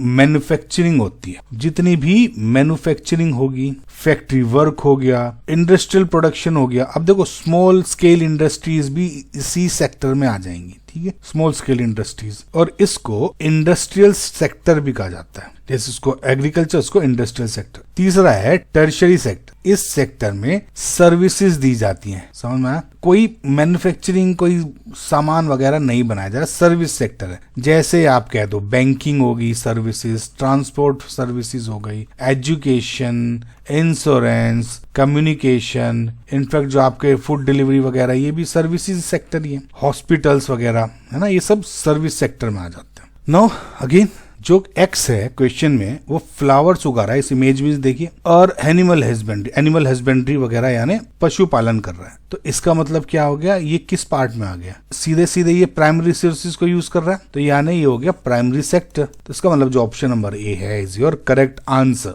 Look at the given picture and answer the question that follow. Okay, picture दी हुई है, इसमें क्वेश्चन क्या है? The work being done in the picture falls under which sector of the economy? जैसे मैंने आपको पहले बताया था, नॉर्मली किसी भी देश की जो इकोनॉमी है वो 3 मेन सेक्टर्स में डिवाइड करते हैं, यानी primary sector, secondary and tertiary. Primary में जो नॉर्मली एग्रीकल्चर सेक्टर होता है जो कि नेचुरल रिसोर्सेज को यूज करके बनाया जाता है, जिसमें पशुपालन यानी एनिमल हस्बेंड्री, फूल वगैरह और आपका एग्रीकल्चर वगैरह आता है। सेकेंडरी सेक्टर में मैन्युफैक्चरिंग आती है, बेसिकली इंडस्ट्रीज वगैरह। सेकेंडरी में नेचुरल रिसोर्स नहीं, इसमें ये क्या कर रहे हैं, रॉ मटेरियल से फिनिश्ड गुड बना रहे हैं। और टर्शियरी सेक्टर में कोई प्रोडक्शन नहीं हो रहा बल्कि सर्विसेज आती हैं, जैसे बैंकिंग, हॉस्पिटैलिटी, एजुकेशन वगैरह वगैरह। तो आप इस अगर ये गिवन तस्वीर को ध्यान से देखो तो इस तस्वीर में बहुत सारी जो लेडीज हैं वो टेबल पे काम कर रही हैं। ये गारमेंट्स के या जो क्लोथ्स के टुकड़ों को फोल्ड कर रही हैं, उनको अरेंज कर रही हैं, उन्हें फाइनल टच दे रही हैं। जीन्स वगैरह कुछ कपड़े दिख रहे हैं। पहली बात तो नोट करो, ये काम तो कोई खेत में तो हो नहीं रहा, तो प्राइमरी सेक्टर नहीं हो सकता। दूसरा है, ये ना तो कोई सर्विस सेक्टर है जिससे कहीं पढ़ा रही है, बैंकिंग है, टीचिंग है, कुछ हो तो नहीं रहा ना। ये कुछ ऐसा लग रहा है जहाँ जॉब कर रही है, मैन्युफैक्चरिंग टाइप का। ये काम ऐसा लग रहा है कि कपड़े बनाने या फिर जो फिनिश्ड गुड्स को तैयार करके मतलब उसको जो प्रोसेसिंग का पार्ट है, ठीक है। तो इसको आप क्या कह सकते हो कि जो यहाँ काम हो रहा है वो आपका सेकेंडरी सेक्टर से रिलेटेड है, क्योंकि रॉ मटेरियल्स को लेके फिनिश्ड गुड में कन्वर्ट कर रहे हैं। समझ में आया? तो option number C is your correct answer. The work of which of the following comes in secondary sector of the economy? So जैसे हम पहले भी पढ़ चुके हैं कि किसी भी इकोनॉमी के 3 मेन सेक्टर्स होते हैं। प्राइमरी सेक्टर जिसमें ये नॉर्मली नेचर से जुड़ा होता है, नेचर से, जहां हम रॉ मटेरियल्स को सीधे जमीन, पानी या जंगल से लेते हैं और उसका यूज करते हैं, जैसे फार्मिंग हो गया, फिशिंग, माइनिंग वगैरह। दूसरा है सेकेंडरी सेक्टर जहाँ पे मैन्युफैक्चरिंग होती है, जो रॉ मटेरियल्स को प्रोसेस करके फिनिश्ड गुड बनाया जाता है, फैक्ट्री वगैरह, इंडस्ट्रियल प्रोडक्शन वगैरह इसके अंदर आ जाता है। और टर्शियरी सेक्टर यहाँ पे सर्विसेज होती है, जैसे कोई सामान नहीं बनाया जा रहा लेकिन अपनी सर्विसेज दी जा रही, जैसे बैंकिंग की services, transport services, teaching services, hospital की सर्विसेज। ओके, तो अब इन ऑप्शंस को अगर देखो, बी कीपर में हम नेचुरल प्रोडक्ट्स यानी शहद को सीधे प्रकृति से कलेक्ट किया ऑब्टेन कर रहे हैं, ठीक है। ये काम एग्रीकल्चर और एनिमल रियरिंग, एनिमल हस्बेंड्री से मिलता जुलता दिख रहा है, तो ये आप भी कह सकते हो कि जो ये है प्राइमरी सेक्टर से जुड़ा हुआ है। B is money lender. अब मनी लेंडर क्या करता है, अपने पैसे उधार देता है और अपना इंटरेस्ट पे पैसे देता है, इंटरेस्ट कमाता है। तो ये बेसिकली सर्विसेज है। कौन सी सर्विसेज? Financial services. सर्विसेज देना कौन सा होता है? टर्शियरी सेक्टर, ठीक है। डी देखते हैं फिशरमैन। फिशरमैन भी अगर आप फिर से वो देखो तो ये नेचुरल रिसोर्स यानी मछलियों को सीधे पानी से निकाल रहे हैं, नेचुरल से जुड़ा है, तो ये भी प्राइमरी सेक्टर हो गया। बट लास्ट अगर देखो बास्केट वीवर, ये अच्छा ऑप्शन है। बास्केट वीवर रॉ मटेरियल्स जैसे बांस हो गया उसको प्रोसेस करके नए प्रोसेस्ड फिनिश्ड गुड्स में कन्वर्ट कर रहा है। नाउ इसमें रॉ मटेरियल तो हो गया बांस और फिनिश्ड प्रोसेस क्या हो गया आपका? बास्केट्स, टोकरियां। ओके, तो ये क्या कर रहा है? स्मॉल स्केल पे ही सही लेकिन मैन्युफैक्चरिंग हो रही है, स्मॉल स्केल इंडस्ट्री है। तो रॉ मटेरियल्स को प्रोसेस करके फिनिश्ड गुड बनाना किस में आता है? सेकेंडरी सेक्टर में। तो जो सेकेंडरी सेक्टर क्या होगा? ये option number C is your correct answer. Why does it become difficult for farmers in rural areas to take loans from government banks? Read the following reasons and choose the most appropriate option. तो ये question में basically बच्चों जो हमारे देश के किसानों को गवर्नमेंट बैंक से लोन्स लेने में क्या क्या दिक्कतें आ रही है उस पे बेस्ड हो। जब भी जो बैंक्स हैं बेसिकली एंड स्पेसिफिकली आपके गवर्नमेंट बैंक्स हैं, उनका मेन मकसद प्रॉफिट कमाना नहीं होता बल्कि लोगों को क्रेडिट देना होता है। क्रेडिट मतलब लोन्स वगैरह, पैसे वगैरह, और इस अपनी देश की इकोनॉमी को आगे बढ़ाना होता है। पर जब कोई बैंक किसी को लोन देता है तो वो ऑब्वियसली उसे अपने पैसे की भी सेफ्टी चाहिए कि मैं जिसको पैसा उधार दे रहा हूँ, लोन में दे रहा हूँ, वो मुझे कुछ समय के बाद अपना काम करके जब पैसा कमाएगा तो वापस भी देगा। तो उसे अपनी मनी की सेफ्टी भी देखनी होती है। तो ये 4 ऑप्शंस हैं जिसको आप 1 बाय 1 देखते हैं कि क्या क्या रीजंस हैं जिससे आप बेचारे फार्मर्स को लोन नहीं मिल पाता। पहला ऑप्शन है लैक ऑफ कोलेट्रल। देखिए कोलेट्रल वो चीज होती है जिससे जब भी कोई कर्ज लेने वाला होता है ना, जिसको आप बोरोर बोलते हो, वो गारंटी के तौर पर बैंक के पास रखते हैं। मतलब जैसे लैंड पेपर हो गए, आपके जमीन के कागज हो गए, हाउस पेपर्स हो गए, एनिमल स्टॉक के कागज वगैरह। इससे ना क्या है, गांव के बहुत सारे छोटे किसानों के पास या तो अपनी जमीनों के कागज पूरे नहीं है और या फिर उनके पास कोई ऐसी वैल्यूबल चीज नहीं है कि जो कि वे गिरवी रख लें और उस पैसे ले लें। तो अब क्या है कि बैंक बिना कोलेट्रल के लोन नहीं देता, तो इसलिए यह एक बहुत बड़ी मुश्किल हो जाती है और जो फार्मर्स हैं स्पेसिफिकली स्मॉल फार्मर्स, उनको लोन नहीं मिल पाता because of the lack of collateral या कोई चीज गिरवी रखने वाली आइटम के बिना। दूसरा है कॉम्प्लिकेट प्रोसीजर्स। ठीक है, देखो बैंक लोन लेने की जो प्रक्रिया है, प्रोसेस है, प्रोसीजर है, उसमें बहुत सारे डॉक्यूमेंट चाहिए होते हैं जैसे loan application form, ID proof, income proofs, collateral proofs etcetera. ना बहुत सारे जो आपके रूरल एरियाज होते हैं उसमें किसान एजुकेटेड नहीं होते इतने और उन्हें ये सब पेपर वर्क बहुत ज्यादा कॉम्प्लिकेटेड लगता है। अब इस वजह से कॉम्प्लिकेटेड प्रोसीजर भी लगता है तो ये थोड़ा बैंक में जाने से हिचकते भी हैं क्योंकि उन्हें समझ में भी नहीं आती है चीजें। तो ये दिस इज करेक्ट। तीसरा है higher cost of borrowing. Government banks का जो इंटरेस्ट रेट है वो जो मनी लेंडर्स होते हैं नॉर्मली बाहर प्राइवेट मनी लेंडर्स उनसे कम होता है। हायर कॉस्ट ऑफ बोरोइंग तो मनी लेंडर के पास जाने की समस्या है, बेसिकली बैंक के पास नहीं है ना। तो जो एक्चुअल में गवर्नमेंट बैंक है वे छोटे इंटरेस्ट रेट्स पे ही दे देते हैं, तो ये एक्चुअली में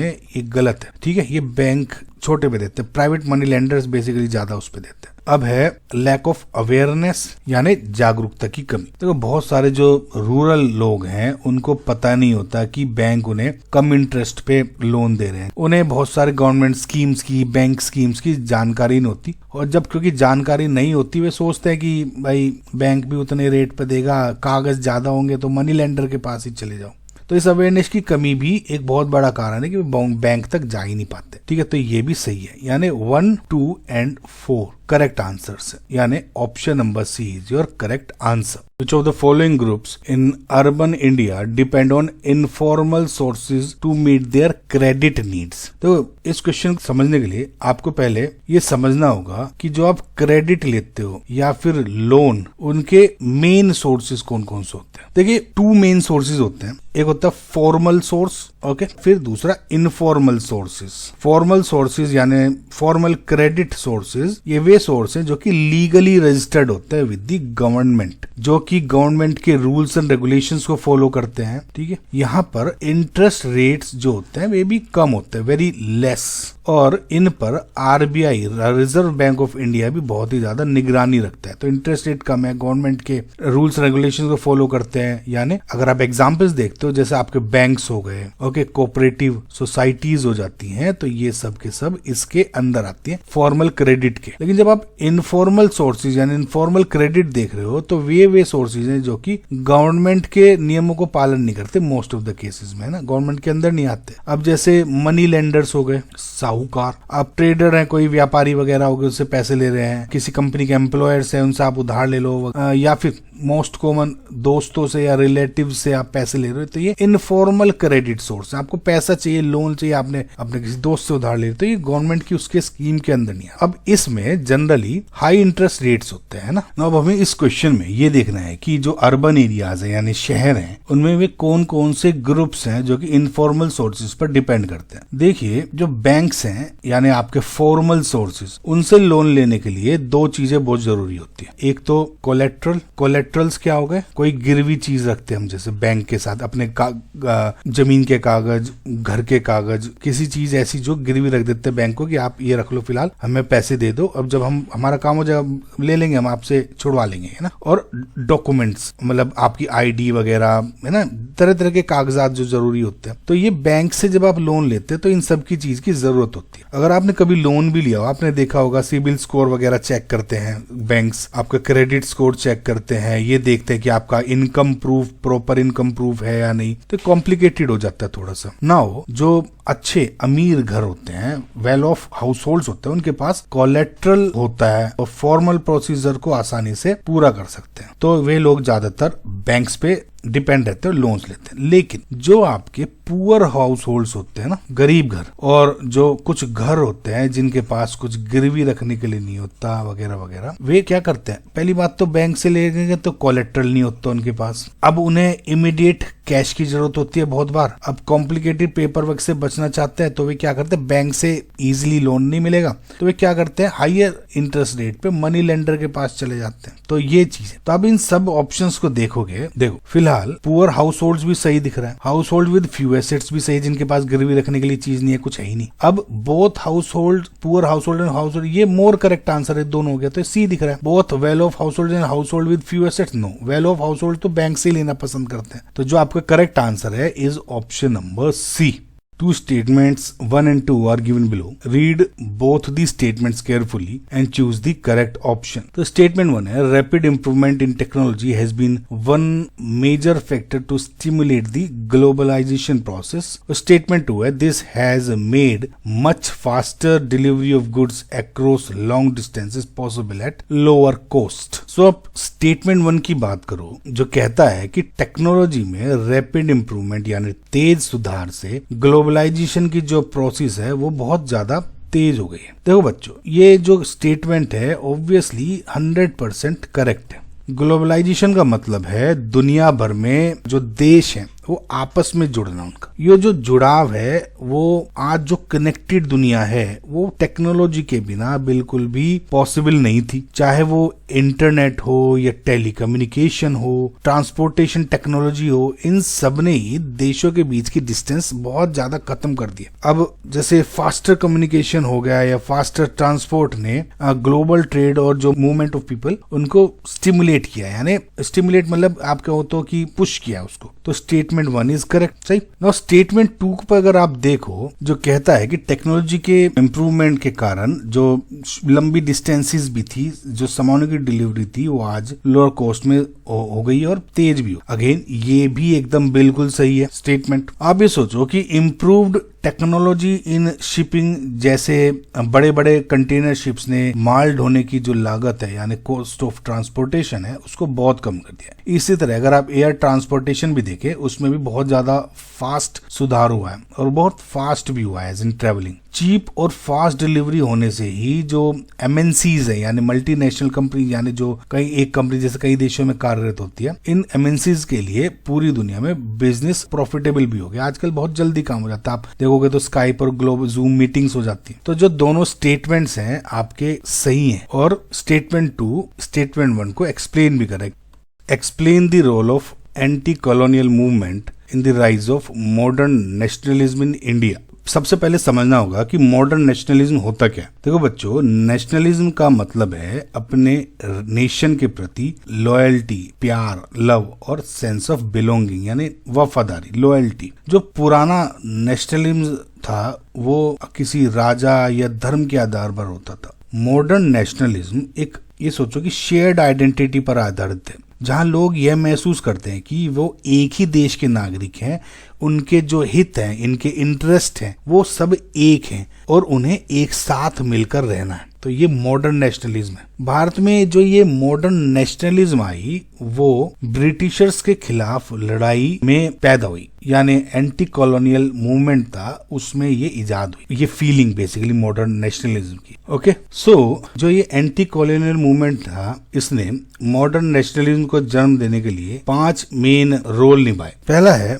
जो ये ब्रिटिशर्स का ऑपरेशन था उसने लोगों में यूनिटी क्रिएट कर दी। ब्रिटिश रूल के दौरान सभी जो इंडियंस थे, वो चाहे किसान हो, व्यापारी हो, टीचर्स हो, उन सब ने एक शेयर्ड एक्सपीरियंस ऑफ ऑपरेशन को महसूस किया। सभी को ऑपरेस्ड फील हो रहा होता था। ये जो ऑपरेशन है उसके खिलाफ लड़ते हुए लोगों ने महसूस किया कि उनके एनिमीज यानी जो शत्रु हैं वे एक ही हैं, यानी उनके गोल्स एक हैं, उन्हें अब मिलकर लड़ना होगा। शेयर्ड कॉमन गोल यानी दुश्मन के दुश्मन दोस्त। तो इस कॉमन लड़ाई ने अलग अलग ग्रुप्स को एक कॉमन प्लेटफॉर्म पे लाके रख दिया था। दूसरा रोल जो इसने किया वो है डिस्कवरी ऑफ आइडेंटिटी। लोगों को एक अपनी आइडेंटिटी की पता लगनी शुरू हो गई कि हम लोग कौन हैं, हमारा कल्चर क्या है। जब लोग अंग्रेजों के खिलाफ लड़ रहे थे तो उन्होंने ये तय किया कि हम कौन हैं। इस संघर्ष के दौरान इंडियन कल्चर, हिस्ट्री और लिटरेचर को फिर से डिस्कवर किया गया। वंदे मातरम जैसे गाने, भारत माता की तस्वीर और भारत के जो बहुत ही गौरवशाली हिस्ट्री की कहानियों ने लोगों को इंडियन होने की एक स्ट्रॉन्ग आइडेंटिटी दी। अब ये सिंबॉलिज्म की गाने, कल्चर, आइडेंटिटी,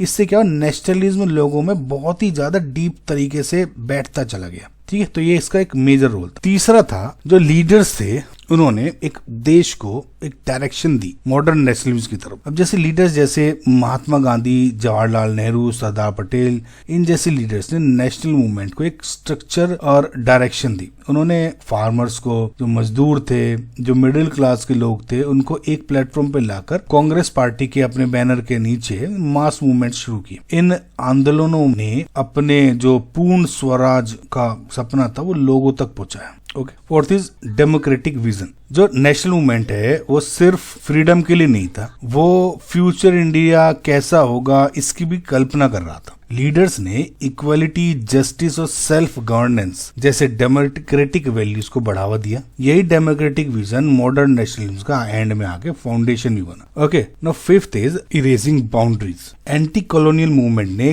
कास्ट, रिलीजन और रीजनल जो भी आपस में लोगों के मतभेद थे उनको एटलीस्ट टेम्पररी तौर पर मिटा दिया था। जो ये मूवमेंट थे उनका मेन फोकस जो नेशनलिज्म में क्या है, common goal, shared common goal के तौर पर आके अपना आना अंदर एक तौर पे काम करना। तो इस मूवमेंट ने का मुख्य फोकस, जो मेन फोकस था, वो ब्रिटिश रूल को खत्म करना था, जिससे एक ऑल इंडिया आइडेंटिटी मजबूत हुई। तो बच्चों, ये बिल्कुल साफ है कि एंटी कॉलोनियल मूवमेंट इंडिया में नेशनलिज्म का बर्थ प्लेस था। इन्हीं संघर्षों ने लोगों को सिखाया कि वे अलग अलग नहीं बल्कि एक नेशन है, और इसी भावना ने भारत को आजादी की नींव भी रखी। How was liberalism allied to national unity in Europe in the early decades of the 19th century?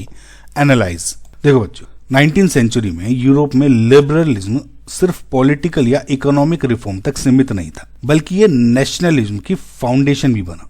जहां भी लिबरल लोग थे वो तुरंत नेशनल यूनिटी की मांग करने लगे। इसका कनेक्शन 3 मेन आर्गुमेंट्स में समझा जा सकता है।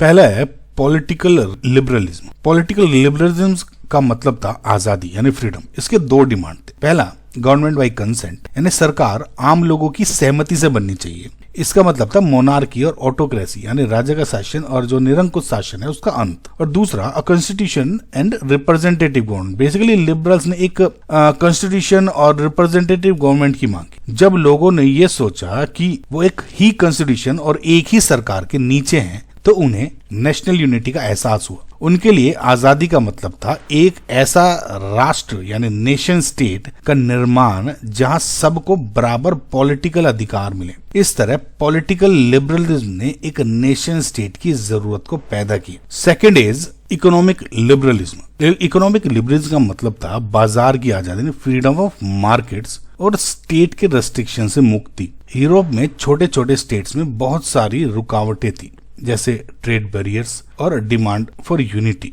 हर स्टेट के बॉर्डर पर अपनी अलग करेंसी, अलग वेट्स एंड मेजर्स और हैवी कस्टम ड्यूटीज थी। इसकी वजह से व्यापार करना बहुत मुश्किल था। और डिमांड ऑफ यूनिटी, व्यापारियों और लिबरल्स ने मांग की कि एक सिंगल यूनिफाइड इकोनॉमिक टेरिटरी बनना चाहिए, जैसे कि ज़ोल्वेरियन 1834 में बना एक जर्मन कस्टम यूनियन जिसने टैरिफ बैरियर्स को खत्म किया और करेंसीज की संख्या कम की। जब एक सिंगल इकोनॉमिक मार्केट बना तो लोगों को यह एहसास हुआ कि उनके आर्थिक हित यानी इकोनॉमिक इंटरेस्ट एक दूसरे से जुड़े हुए हैं। इस इकोनॉमिक यूनिटी ने नेशनल यूनिटी की भावना को और मजबूत किया।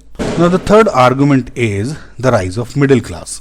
लिबरलिज्म की आइडियोलॉजी को एजुकेटेड मिडिल क्लास ने बहुत प्रमोट किया। ये लोग पढ़े लिखे थे और फ्रेंच रिवॉल्यूशन के आइडियाज से प्रभावित थे। उनके लिए आजादी और इक्वलिटी का मतलब था मोनार्की का अंत और एक नेशन स्टेट का निर्माण जहां सब सिटीजन्स को बराबर अधिकार मिले। इन्हीं मिडिल क्लास लिबरल्स ने जर्मनी और इटली जैसे देशों में यूनिफिकेशन मूवमेंट की भी शुरुआत की थी। तो बच्चों, हम ये कह सकते हैं कि लिबरलिज्म और नेशनल यूनिटी एक ही सिक्के के दो पहलू थे। जहां लिबरलिज्म ने आजादी और इक्वलिटी की बात की, वहीं नेशनल यूनिटी ने उस आजादी और इक्वलिटी को एक ही नेशन के सभी लोगों तक पहुंचाने का रास्ता दिखाया।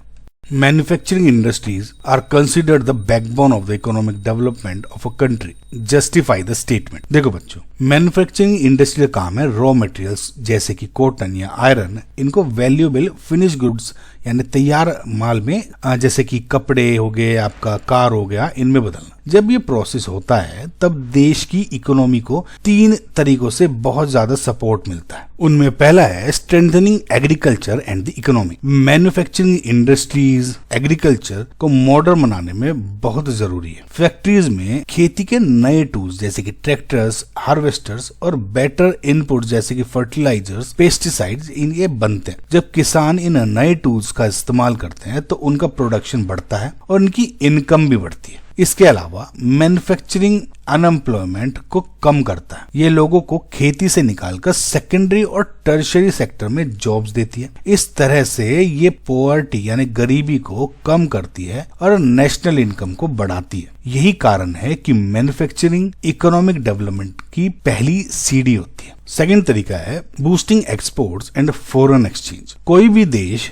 तभी अमीर बनता है जब वो ज्यादा एक्सपोर्ट करता है। मैन्युफैक्चरिंग से वैल्यू एडिशन होता है। अगर हम सिर्फ रॉ कॉटन बेचेंगे तो कम पैसों में मिलेगा, लेकिन अगर उससे टी शर्ट बनाकर बेचेंगे तो ज्यादा वैल्यू और प्रॉफिट मिलेगा। इसको आप क्या बोलते हो? Value addition. और जब हम मैन्युफैक्चर गुड्स को दूसरे देशों में एक्सपोर्ट करते हैं तो देश को फॉरेन एक्सचेंज मिलता है। ये फॉरेन एक्सचेंज देश के फॉरेन डेट्स यानी जो विदेशी कर्ज आपने लिया हुआ है देश ने, और इंपोर्ट्स को हैंडल करने के लिए बहुत ज्यादा जरूरी होता है। इस तरह मैन्युफैक्चरिंग इंटरनेशनल ट्रेड को बढ़ाकर इकोनॉमी को ग्लोबल लेवल पर कॉम्पिटिटिव बनाता है। Third is reducing regional disparities. Manufacturing regional disparities को कम करने में भी मदद करता है। जब इंडस्ट्रीज बैकवर्ड एरियाज में सेटअप की जाती हैं तो वहां एम्प्लॉयमेंट बढ़ता है। इससे इंफ्रास्ट्रक्चर डेवलपमेंट जैसे रोड, स्कूल्स या हॉस्पिटल्स को बढ़ावा मिलता है। और जब सभी रीजन्स का डेवलपमेंट होता है तो देश में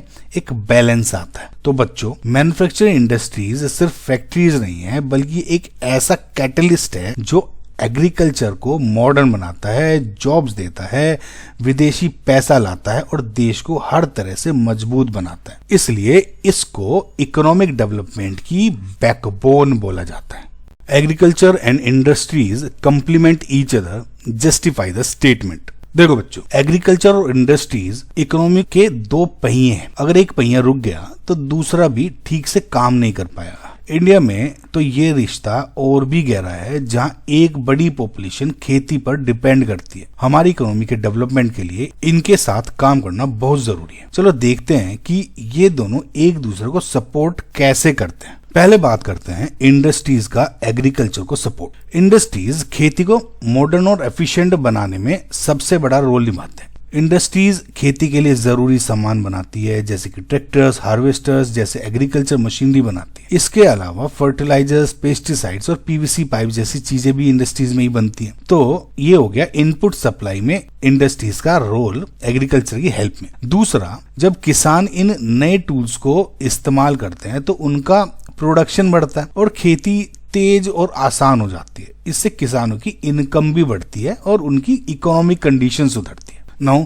एग्रीकल्चर का इंडस्ट्रीज को क्या सपोर्ट? देखिए, जो एग्रीकल्चर है इंडस्ट्रीज के लिए रॉ मटेरियल्स यानी कच्चे माल का सबसे बड़ा सोर्स है और मार्केट भी। बहुत सारे इंडस्ट्रीज जैसे कि टेक्सटाइल इंडस्ट्री को कॉटन चाहिए, शुगर इंडस्ट्रीज को गन्ना चाहिए।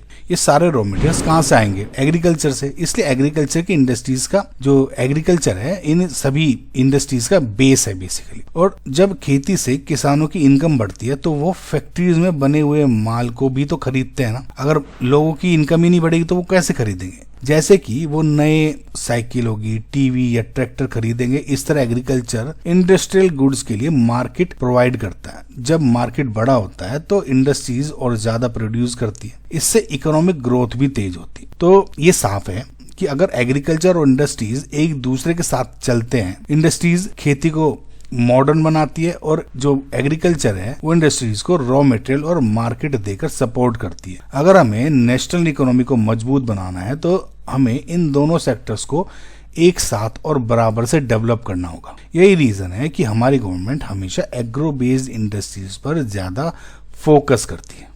Explain any 5 basis for assessing the outcomes of democracy. तो बच्चों, सबसे पहला और सबसे जरूरी आधार है accountability, responsiveness and legitimacy. Democracy का मतलब है कि सरकार जो है वो लोगों की सरकार हो। तो पहली बात यह है कि क्या वो अकाउंटेबल है, यानी क्या वो जनता के प्रति जवाबदेह है। जब जनता कोई सवाल पूछे तो क्या वो जवाब देती है या छुपाती है। दूसरा, क्या सरकार रेस्पॉन्सिव है, यानी क्या वो जनता की जरूरतों और मांगों को सुनकर उन पर तुरंत एक्शन लेती है। सिर्फ सुनना नहीं, एक्शन लेना। और तीसरा, क्या वो लेजिटिमेट है, क्या उसकी वैधता है। अगर कोई सरकार चुनाव से आई है, कॉन्स्टिट्यूशन के हिसाब से काम कर रही है तो वो लेजिटिमेट है, लोग उसे सहज रूप से स्वीकार करते हैं। तो पहला टेस्ट है कि क्या डेमोक्रेसी ऐसी लेजिटिमेट, अकाउंटेबल और रेस्पॉन्सिव गवर्नमेंट दे पाती है। दूसरा आउटकम है इकोनॉमिक ग्रोथ एंड डेवलपमेंट। अक्सर लोग सोचते हैं कि डेमोक्रेसी इकोनॉमिक डेवलपमेंट के लिए अच्छी नहीं है, जबकि डिक्टेटरशिप अच्छी है। ये गलत है।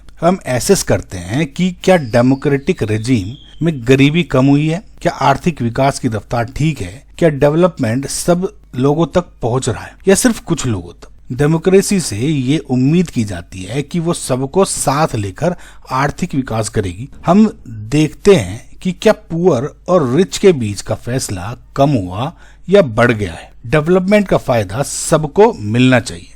तीसरा बेसिस है एसेस करने का is reduction of inequality and poverty. ये बहुत जरूरी है। सिर्फ इकोनॉमिक ग्रोथ होने से काम नहीं चलता। अगर देश में करोड़पति बहुत ज्यादा हो रहे हैं लेकिन गरीब और ज्यादा गरीब हो रहे हैं तो उसका क्या फायदा है।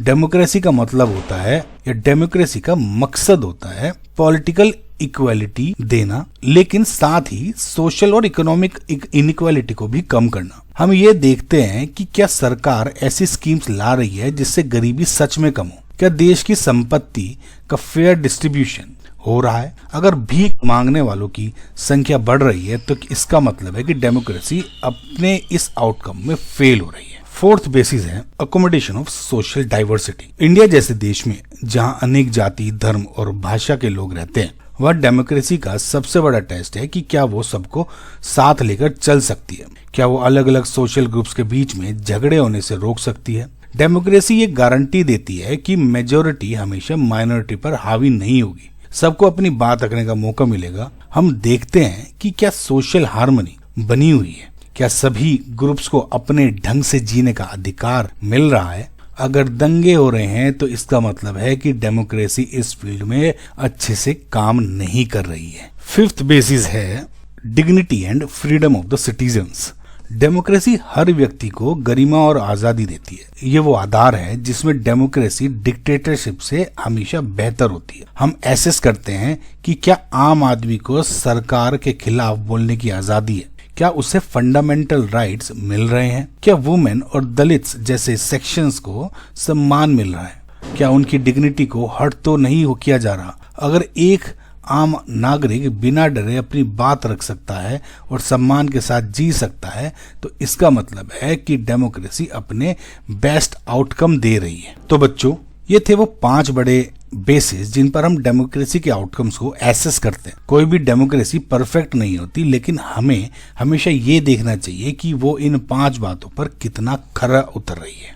Explain any 5 values of democracy. So बच्चों, डेमोक्रेसी सिर्फ कोई एक सिस्टम नहीं है, ये कुछ प्रिंसिपल्स और बिलीव्स पर टिकी हुई है। जब हम डेमोक्रेसी की बात करते हैं तो हम किन 5 जरूरी वैल्यूज की बात करते हैं, चलिए देखते हैं। पहला वैल्यू है इक्वलिटी। डेमोक्रेसी इस वैल्यू पर टिका है कि सब लोग बराबर हैं। इसका मतलब ये नहीं कि सबके पास एक जैसा पैसा हो, बल्कि ये है कि कानून की नजर में और राजनीतिक तौर पर सब एक हैं। हर सिटीजन को, चाहे वो अमीर हो या गरीब, किसी भी जाति या धर्म का हो, वोट देने का बराबर अधिकार है। इसे कहते हैं पॉलिटिकल इक्वालिटी। और जब सरकार कोई पॉलिसी बनाती है तो उसे सबके हित में सोचना पड़ता है। दूसरा वैल्यू है फ्रीडम और लिबर्टी। फ्रीडम डेमोक्रेसी का दिल है, हार्ट। इसका मतलब है कि हर इंडिविजुअल के पास ये आजादी होनी चाहिए कि वो अपनी बात रख सके, अपने आइडियाज को एक्सप्रेस कर सके और अपनी मर्जी से कोई भी पेशा चुन सके। इसमें फ्रीडम ऑफ स्पीच यानी बोलने की आजादी, फ्रीडम ऑफ एसोसिएशन यानी संघ बनाने की आजादी और फ्रीडम ऑफ रिलीजन यानी धर्म की आजादी शामिल है। जब तक आप दूसरे की आजादी को नुकसान नहीं पहुंचा रहे हैं तब तक आप आजाद हैं। इसी से पब्लिक ओपिनियन बनती है और सरकार पर कंट्रोल रहता है। तीसरा वैल्यू है जस्टिस। जस्टिस का मतलब है कि सबको फेयर ट्रीटमेंट मिले। डेमोक्रेसी इस बात पर जोर देती है कि सोशल, इकोनॉमिक और पॉलिटिकल तीनों तरह का न्याय हर नागरिक को पहुंचे। सोशल जस्टिस का मतलब है कि जाति, रंग और लिंग के आधार पर कोई भी भेदभाव या डिस्क्रिमिनेशन ना हो। इकोनॉमिक जस्टिस का मतलब है कि संपत्ति का न्यायपूर्ण बंटवारा हो ताकि गरीबी कम हो। और पॉलिटिकल जस्टिस तो आप समझ ही चुके हैं, यानी वोट का अधिकार। जब तक न्याय नहीं मिलेगा तब तक इक्वालिटी और फ्रीडम का भी कोई मतलब नहीं है। Fourth value of democracy is dignity of the individual. ये कहता है कि हर इंसान अपने आप में खास है और उसे रिस्पेक्ट मिलनी चाहिए। डेमोक्रेसी में किसी को भी नीचा नहीं दिखाया जा सकता, चाहे वो कोई मजदूर हो या कोई नेता। उसकी पर्सनल डिग्निटी की रक्षा करना स्टेट की जिम्मेदारी है। इस वैल्यू ने वुमेन, दलितों और माइनॉरिटीज जैसे ग्रुप्स को सम्मान दिलाने में बहुत हेल्प की है। डेमोक्रेसी में इंडिविजुअल सिर्फ एक यूनिट नहीं है, वो गरिमा वाला इंसान है। Fifth value is accountability and transparency, यानी जवाबदेही और पारदर्शिता। अकाउंटेबिलिटी का मतलब है कि जो सरकार चुनी गई है वो जनता के प्रति जवाबदेह है। अगर वो गलत काम करती है तो जनता उसे सवाल पूछ सकती है और उसे जवाब देना पड़ेगा। ट्रांसपेरेंसी का मतलब है पारदर्शिता। इसका मतलब है कि सरकार जो फैसले ले रही है वो खुलेआम ले। जनता को पता होना चाहिए कि क्या हो रहा है और क्यों हो रहा है। इससे करप्शन कम होता है और ट्रस्ट यानी विश्वास बढ़ता है। तो बच्चों, ये है वो 5 बड़े मूल्य यानी इक्वालिटी, फ्रीडम, जस्टिस, डिग्निटी और अकाउंटेबिलिटी जिस पे एक सच्ची डेमोक्रेसी टिकी होती है। Recent evidence suggests that the overuse of groundwater is becoming a serious threat in many parts of the country. Evaluate the statement in the context of sustainability of development. देखिए, ये बिल्कुल सच है। रिसेंट एविडेंस और सर्वेस बताते हैं कि देश के कई हिस्सों में, खासकर नॉर्थ वेस्ट इंडिया जिसमें पंजाब और हरियाणा आता है, और दक्कन प्लेट्यू जिसमें महाराष्ट्र और कर्नाटक हैं, और साउथ इंडिया के कोस्टल एरियाज में ग्राउंड वाटर लेवल बहुत तेजी से नीचे जा रहा है। ग्राउंड वाटर का ओवर यूज क्यों हो रहा है? इसके 3 बड़े कारण हैं। पहला है इंटेंसिव एग्रीकल्चर। हमारी खेती बाड़ी खासकर ग्रीन रिवॉल्यूशन के बाद बहुत ज्यादा पानी मांगती है, जैसे कि राइस यानी धान और गन्ना यानी शुगर केन। इनको पानी देने के लिए ट्यूबवेल्स का अनरेगुलेटेड इस्तेमाल बढ़ गया है। फ्री इलेक्ट्रिसिटी या सब्सिडाइज्ड पावर मिलने से पंप दिन रात चलते रहते हैं। दूसरा कारण है रैपिड अर्बनाइजेशन एंड इंडस्ट्रियलाइजेशन। जब शहर बढ़ते हैं और फैक्ट्रीज लगती हैं तो उन्हें बड़े पैमाने पर पानी चाहिए और अक्सर ये पानी ग्राउंड वाटर से निकाला जाता है। बड़े बड़े अपार्टमेंट्स और इंडस्ट्रियल एरियाज टैंकर से ग्राउंड वाटर सप्लाई पर निर्भर करते हैं। तीसरा बड़ा कारण है lack of water harvesting and conservation. हम बारिश के पानी को बचाते नहीं हैं। जो पानी जमीन के अंदर नेचुरली जाना चाहिए उसे हम पक्की सड़कों और कंक्रीट बिल्डिंग से रोक देते हैं। इससे रिचार्ज रेट कम हो जाती है और विड्रॉल रेट यानी पानी का निकालने का रेट बढ़ जाती है। अब आते हैं सस्टेनेबिलिटी पर। सस्टेनेबिलिटी ऑफ डेवलपमेंट का मतलब क्या है? इसका मतलब है कि हम डेवलपमेंट तो करें लेकिन इस तरह से करें कि हमारी आज की जरूरतें भी पूरी हो जाएं और आने वाली पीढ़ियों के लिए भी संसाधन यानी रिसोर्सेज बचे रहें। ग्राउंड वाटर का ओवर यूज इस प्रिंसिपल को सीधे सीधे खत्म करता है। कैसे?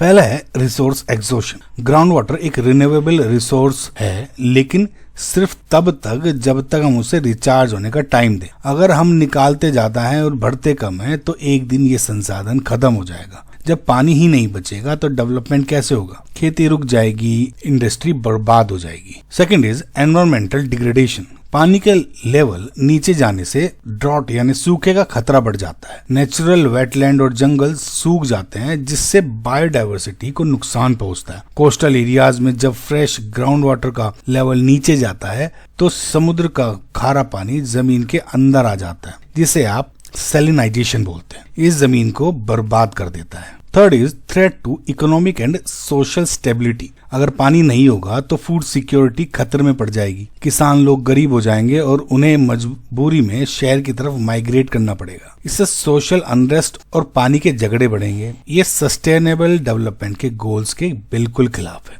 Fourth is increasing development cost. जब पानी बहुत गहराई में यानी डेप्थ में चला जाता है तो उसे निकालने के लिए ज्यादा शक्ति और बिजली और ज्यादा महंगे पंप चलाए जाते हैं या चाहिए होते हैं। इससे खेती और इंडस्ट्री दोनों की लागत यानी कॉस्ट बढ़ जाती है। जो पैसा हम एजुकेशन या हेल्थ पर लगा सकते थे वो अब पानी निकालने पर लगाना पड़ रहा है। तो बच्चों, हम कह सकते हैं कि ग्राउंड वाटर का ओवर यूज सिर्फ पानी की कमी नहीं है, ये सस्टेनेबल डेवलपमेंट के पूरे आधार को हिलाने वाला एक सीरियस थ्रेट है। अगर हमें सच्ची प्रगति चाहिए तो हमें तुरंत पानी के बेहतर मैनेजमेंट पर काम करना होगा। हमें रेन वाटर हार्वेस्टिंग को बढ़ाना होगा, एफिशिएंट इरिगेशन टेक्निक जैसे ड्रिप इरिगेशन को अपनाना होगा और पानी की कीमत को समझकर उसे संभाल कर इस्तेमाल करना होगा। The development goals of different categories of people may differ. Evaluate the statement. ये एकदम सही बात है। डेवलपमेंट कोई एक चीज नहीं है जो सबको चाहिए। हमारी नीड्स, सिचुएशंस, एस्पिरेशंस अलग अलग हैं, इसलिए डेवलपमेंट के मायने भी हर कैटेगरी के लिए बदल जाते हैं। इस बात को हम दो तरीके से समझ सकते हैं। कई बार एक इंसान का डेवलपमेंट गोल किसी दूसरे इंसान के लिए नुकसान बन जाता है, यानी उनके गोल्स आपस में टकराते हैं। जैसे अगर इस एग्जाम्पल को देखें, इंडस्ट्रियल वर्सेस ट्राइबल, अगर आप सोच के देखो, एक इंडस्ट्रियलिस्ट यानी उद्योगपति है, उसका डेवलपमेंट गोल क्या है? ज्यादा बिजली बनाना जिससे उसकी फैक्ट्री चल सके और प्रॉफिट बढ़े। इसके लिए वो चाहेगा कि नदी पर एक बड़ा डैम बन जाए, लेकिन उस नदी के पास रहने वाले एक ट्राइबल या फार्मर है, उसका डेवलपमेंट क्या हो? उसका विकास है अपनी जमीन और जंगल को बचाना जहां वो हमेशा से रहता है। अगर डैम बनेगा तो उसकी जमीन डूब जाएगी और उसके लिए वो डेवलपमेंट नहीं, डिस्ट्रक्शन होगा। कई बार ये गोल्स टकराते तो नहीं है, लेकिन उनकी प्रायोरिटीज अलग होती हैं। जैसे किसी फैमिली में एक लड़का, उसके डेवलपमेंट गोल हो सकता है कि वो हायर एजुकेशन के लिए फॉरेन कंट्री जाए, लेकिन उसी घर की लड़की का डेवलपमेंट गोल क्या होगा? शायद उसकी प्रायोरिटी होगी कि उसे घर के काम में कम हाथ बटाना पड़े, उसे अपने भाई जितनी आजादी मिले और वो डर के बिना स्कूल जा सके। उन दोनों के गोल्स अलग हैं। एक की प्रायोरिटी आर्थिक है तो दूसरे की सोशल और पर्सनल फ्रीडम है। तो हम ये कंक्लूड कर सकते हैं कि डेवलपमेंट का नोशन यूनिवर्सल नहीं है, ये हमेशा पर्सन टू पर्सन और कैटेगरी टू कैटेगरी पे बदलता है।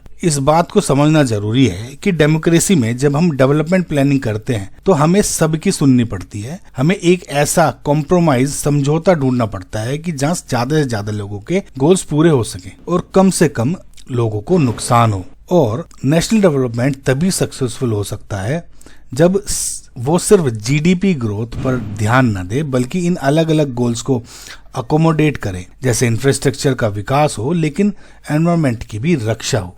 तो ये स्टेटमेंट हमें सिखाता है कि डेवलपमेंट एक कॉम्प्लेक्स प्रोसेस है जिसमें हमेशा ट्रेड ऑफ्स यानी बदले में कुछ खोना और डिस्कशंस की जरूरत पड़ती है।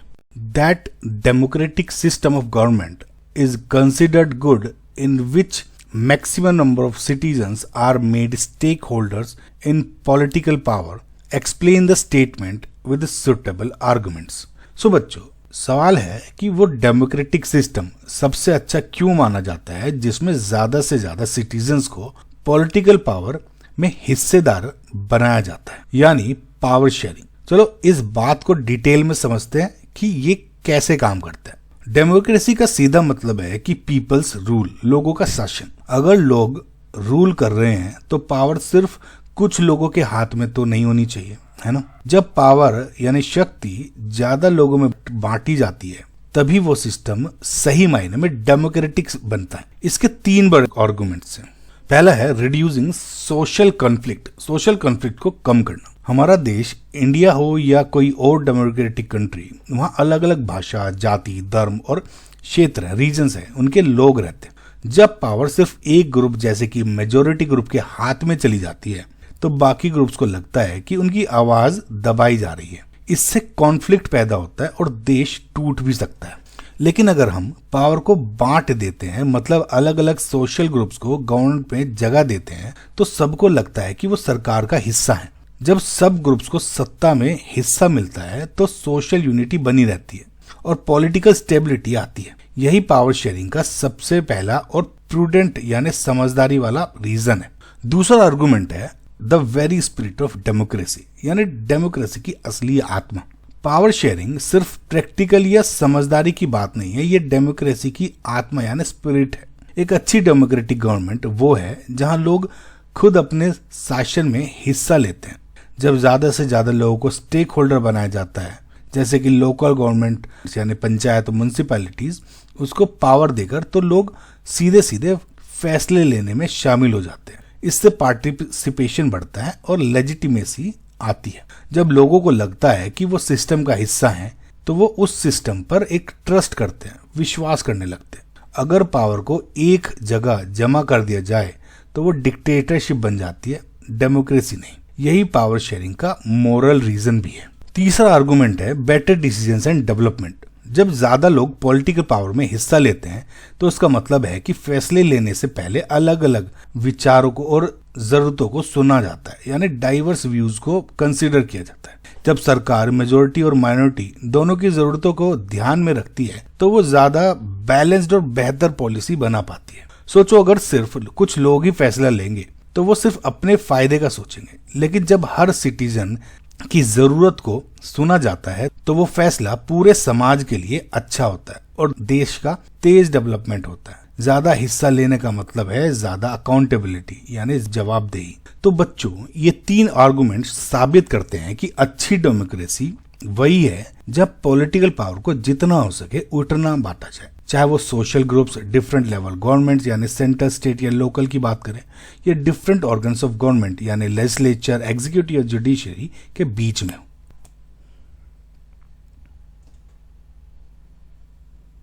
Explain the importance of political parties in democracy. So बच्चों, सबसे पहले आपको समझना होगा कि पॉलिटिकल पार्टी क्या है। ये लोगों का एक ऐसा ग्रुप है जो इलेक्शंस लड़ता है और पावर में आकर कॉमन गुड यानी सबकी भलाई के लिए पॉलिसीज बनाता है। आप जानते ही हैं कि एक मॉडर्न डेमोक्रेसी में हजारों लाखों लोग होते हैं। अगर ये सारे लोग इंडिविजुअली इलेक्शन लड़ें तो कोई भी बड़ा फैसला नहीं लिया जा पाएगा और सरकार बिल्कुल कंफ्यूज हो जाएगी। इसलिए पॉलिटिकल पार्टीज बहुत जरूरी हो जाती है। पॉलिटिकल पार्टीज डेमोक्रेसी को कई तरीकों से काम करने में हेल्प करती है। तो इसके 3 पॉइंट देखते हैं। पहला है contesting elections and forming government, यानी इलेक्शंस लड़ना और गवर्नमेंट बनाना। सबसे पहला और सबसे सीधा काम है इलेक्शंस लड़ना। पार्टीज अपने कैंडिडेट्स को खड़ा करती हैं। अगर पार्टीज जीत जाती हैं तो वो गवर्नमेंट बनाती हैं और देश को चलाती हैं। जब पार्टीज इलेक्शन लड़ती हैं तो वो अलग अलग पॉलिसीज और प्रोग्राम्स लोगों के सामने रखती हैं।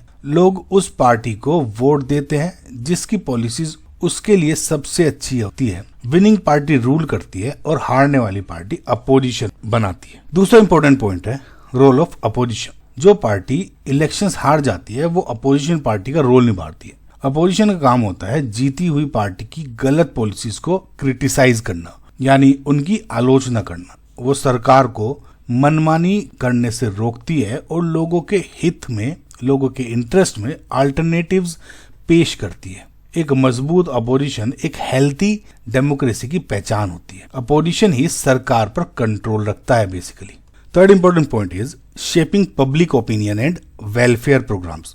पॉलिटिकल पार्टीज का तीसरा बड़ा काम है पब्लिक ओपिनियन बनाना। पार्टीज अलग अलग इश्यूज पर हजारों लाखों लोगों को एक कॉमन प्लेटफॉर्म पर लाती है। वो इश्यूज उठाती है, उनके बारे में डिबेट करती है और लोगों को उनके सॉल्यूशन के बारे में समझाती है। इसके अलावा पार्टीज लोगों की जरूरतों को गवर्नमेंट तक पहुंचाती है। जैसे कि अगर किसी इलाके में पानी की प्रॉब्लम है तो वो पार्टी के लीडर्स उस इश्यू को उठाकर सरकार से पॉलिसी बनवाते हैं। इस तरह वो गवर्नमेंट मशीनरी और आम नागरिक यानी कॉमन सिटीजन के बीच में एक ब्रिज यानी एक लिंक का काम करते हैं और वेलफेयर स्कीम्स को जमीन पर उतारने में मदद करते हैं। तो बच्चों, पॉलिटिकल पार्टीज डेमोक्रेसी की इंजन है। अगर ये नहीं होंगे तो सारे सिटीजन सिर्फ अलग अलग यूनिट्स होंगे और कोई कलेक्टिव यानी सामूहिक इकट्ठा फैसला या एक्शन नहीं हो पाएगा। Why did India adopt the multi-party system? Explain with suitable arguments. देखिए, किसी भी देश का पार्टी सिस्टम उस देश की सोशल और ज्योग्राफिकल रियलिटी पर डिपेंड करता है। इंडिया में मल्टी पार्टी सिस्टम अपनाने के 3 मेन और बहुत ही जरूरी आर्गुमेंट्स हैं। पहला आर्गुमेंट या रीजन है देश की विशालता और विविधता, यानी India's vast size and diversity. देखिए बच्चों, हमारा देश इतना बड़ा है कि कोई भी 2 या 3 पॉलिटिकल पार्टीज पूरे देश की जरूरतों को अकेले रिप्रेजेंट नहीं कर सकती। इंडिया में अलग अलग भाषाएं, धर्म, जातियां और परंपराएं हैं। हर रीजन के लोगों की अपनी अलग जरूरतें और लोकल इश्यूज होते हैं। अगर सिर्फ 2 पार्टीज हों तो वो छोटे सोशल ग्रुप्स और रीजनल एस्पिरेशंस की आवाज को दबोच देंगी या नहीं सुन पाएंगी या नहीं रिप्रेजेंट कर पाएंगी सही से।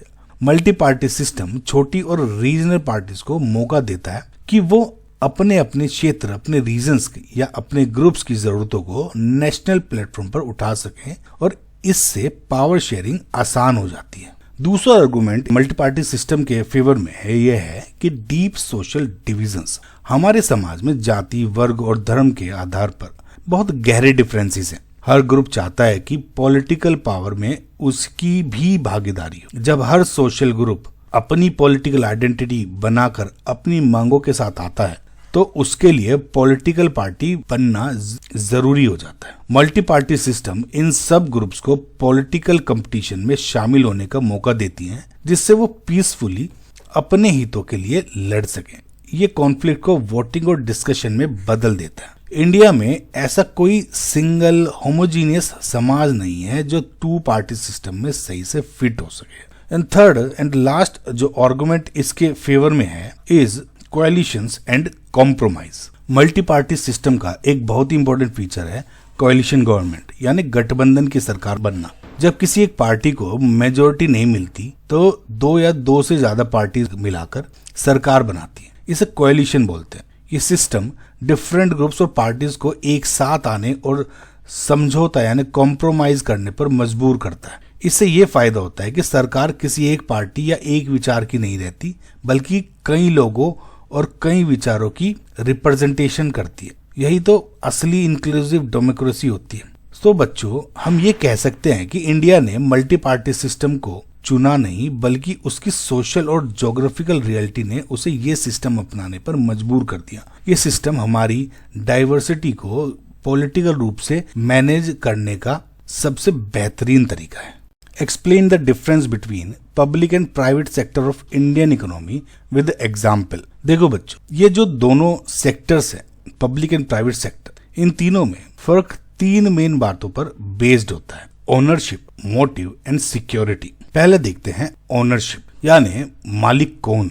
पब्लिक सेक्टर में एसेट्स का कंट्रोल और ओनरशिप यानी कि जो मालिकाना हक है वो गवर्नमेंट के पास होता है। इसमें सेंट्रल गवर्नमेंट और स्टेट गवर्नमेंट दोनों की कंपनीज शामिल होती है। एग्जाम्पल हो गए जैसे इंडियन रेलवेज, भेल जैसे भारत हैवी इलेक्ट्रिकल्स लिमिटेड। और प्राइवेट सेक्टर, इस सेक्टर में एसेट्स को कंट्रोल और ओनरशिप इंडिविजुअली या प्राइवेट कंपनी के पास होता है। जैसे अगर आप रिलायंस इंडस्ट्रीज देखते हैं, जियो हो गया, टाटा मोटर्स हो गया, या अगर अपने पड़ोस में कोई छोटी दुकान भी देखोगे तो वो भी प्राइवेट सेक्टर का ही पार्ट होता है। दूसरा है मोटिव। दूसरा बहुत बड़ा फर्क है कि ये सेक्टर काम करते क्यों है, यानी कि इनका मेन उद्देश्य क्या है, इनका मेन मोटिव क्या है। देखिए, पब्लिक सेक्टर की बात करें तो इसका मेन मोटिव पब्लिक वेलफेयर यानी जन कल्याण और सोशल सिक्योरिटी देना होता है। ये सर्विसेज कम दाम पर या एकदम फ्री में सर्विसेज प्रोवाइड करती है ताकि हर नागरिक तक बेसिक सुविधाएं पहुंच सकें, जैसे कि सरकारी हॉस्पिटल्स और स्कूल्स।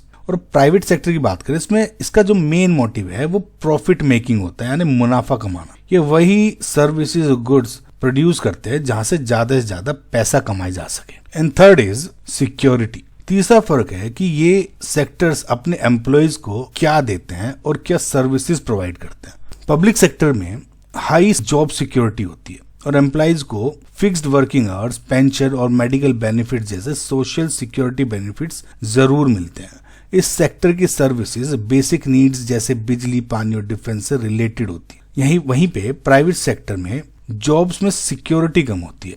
एम्प्लॉयज के बेनिफिट्स कंपनी के रूल्स पर डिपेंड करते हैं। ये सेक्टर लग्जरी गुड्स, टेलीकम्युनिकेशंस और फास्ट मूविंग कंज्यूमर गुड्स जैसे एफएमसीजी जैसी सर्विसेज और प्रोडक्ट्स में ज्यादा एक्टिव होता है। तो बच्चों, पब्लिक सेक्टर एक सेफ्टी नेट की तरह काम करता है और प्राइवेट सेक्टर ग्रोथ और कंपटीशन का इंजन है। दोनों ही सेक्टर हमारी मिक्स्ड इकोनॉमी के लिए बहुत जरूरी होते हैं। Analyse the significance of the Napoleonic code in making the administrative system rational and efficient. देखो बच्चों, ये जो क्वेश्चन है ये नेपोलियन के कोड यानी सिविल कोड ऑफ 1804 पर बेस्ड है। हम इस क्वेश्चन में ये देखेंगे कि कोड ने एडमिनिस्ट्रेटिव सिस्टम यानी प्रशासनिक जो व्यवस्था थी उसको रैशनल और एफिशिएंट कैसे बनाया। देखो बच्चों, नेपोलियन बोनापार्ट जब पावर में आए तो उन्होंने महसूस किया कि यूरोप का पुराना सिस्टम जो ओल्ड रिजीम था वो बहुत पुराना, उलझा हुआ और अनफेयर था। हर छोटे से छोटे रीजन में अलग अलग कानून थे, तो उन्होंने एक जैसा स्टैंडर्डाइज्ड सेट ऑफ लॉज बनाया जिसे नेपोलियनिक कोड कहते हैं। इस कोड ने सिस्टम को रैशनल और एफिशिएंट बनाने के लिए 3 जरूरी कदम उठाए। पहला था equality and abolition of privileges. सबसे पहला और सबसे बड़ा काम इस कोड ने ये किया कि इसने लॉ के सामने सबको बराबर बना दिया। पुराने सिस्टम में जन्म के आधार पर कुछ लोगों को स्पेशल अधिकार यानी प्रिविलेजेस मिलते थे, जैसे कि नोबल्स और क्लर्जी। इस कोड ने उन सारे प्रिविलेजेस को खत्म कर दिया। इसने प्रॉपर्टी के अधिकार को सुरक्षित किया। अब हर इंसान, चाहे वो किसान हो या व्यापारी, कानून के सामने बराबर था और उसकी प्रॉपर्टी पर उसका मालिकाना हक था।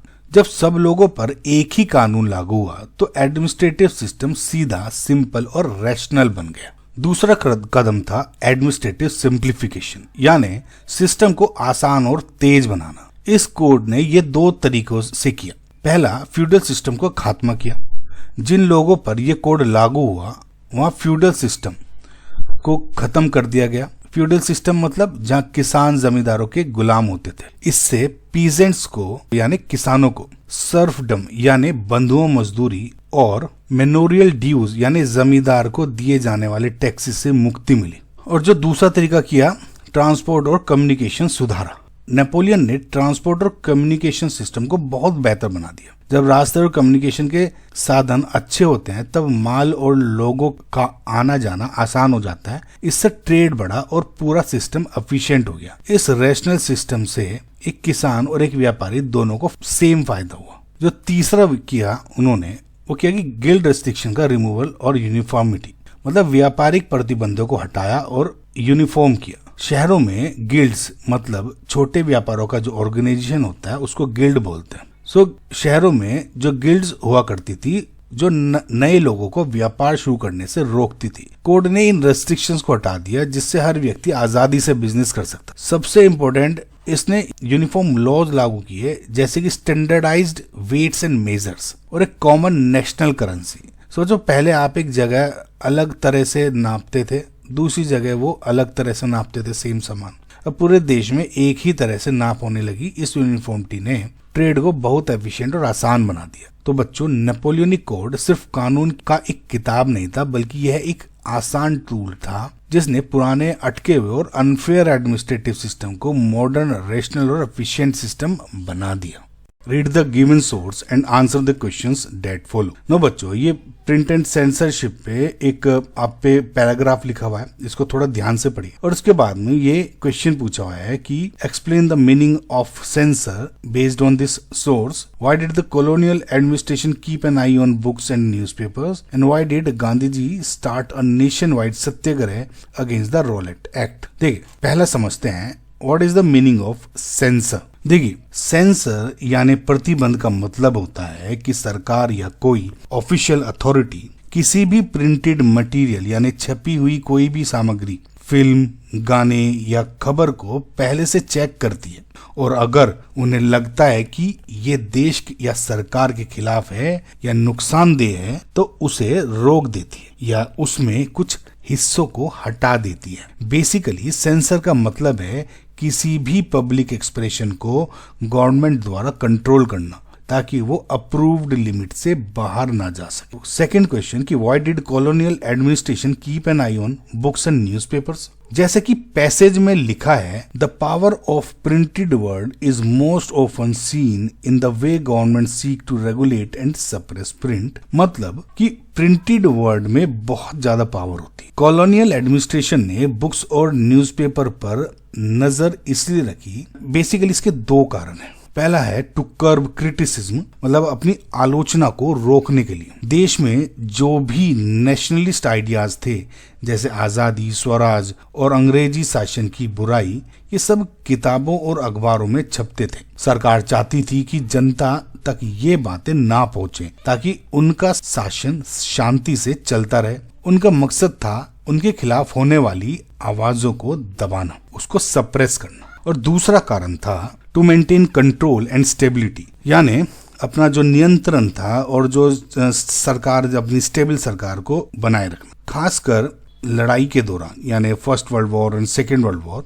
जैसे पैसेज में बताया गया है कि सरकार डरती थी कि गलत खबरें फैलने से जनता में एंगर बढ़ जाएगा और लॉ एंड ऑर्डर बिगड़ जाएगा, इसलिए उन्होंने वॉर रिलेटेड टॉपिक्स और क्विट इंडिया मूवमेंट जैसे चीजों पर सख्त सेंसर लगाया हुआ था। The third is why did Gandhi ji start a nationwide satyagraha against the Rowlatt Act. देखिए, ये जो तीसरा सवाल रोलेट एक्ट से जुड़ा है, जिसके बारे में पैसेज में सेडिशन कमेटी रिपोर्ट का रेफरेंस में बात की गई है। देखिए, रोलेट एक्ट जो कि 1919 में पास हुआ था, वो सरकार को बहुत ज्यादा पावर देता था और आम नागरिकों के फंडामेंटल राइट्स का वायलेशन करता था। गांधी जी ने इसके खिलाफ सत्याग्रह इसलिए शुरू किया, पहला डिनाइल ऑफ बेसिक राइट्स, मतलब जो आपके बुनियादी अधिकार थे उनको ही डिनाई कर रहे थे। रोलेट एक्ट ने सरकार को यह अधिकार दे दिया था कि वो किसी भी पॉलिटिकल प्रिजनर को बिना ट्रायल के 2 साल तक जेल में रख सकती है। इसका मतलब था कि हीबस कॉर्पस यानी गिरफ्तारी का कारण जानने का जो अधिकार है और फ्रीडम ऑफ स्पीच जैसे जो बुनियादी मानव अधिकार होते हैं, वे सब छीन लिए थे। गांधी जी के लिए ये एकदम इनजस्टिस की हद थी। और जो दूसरा था reason was the act was unjust and oppressive, मतलब रोलेट एक्ट एक ऑप्रेसिव लॉ था। इंडियन मेंबर्स ने इंपीरियल लेजिस्लेटिव काउंसिल में इसका विरोध किया था, लेकिन फिर भी इसे जल्दी में पास कर दिया गया।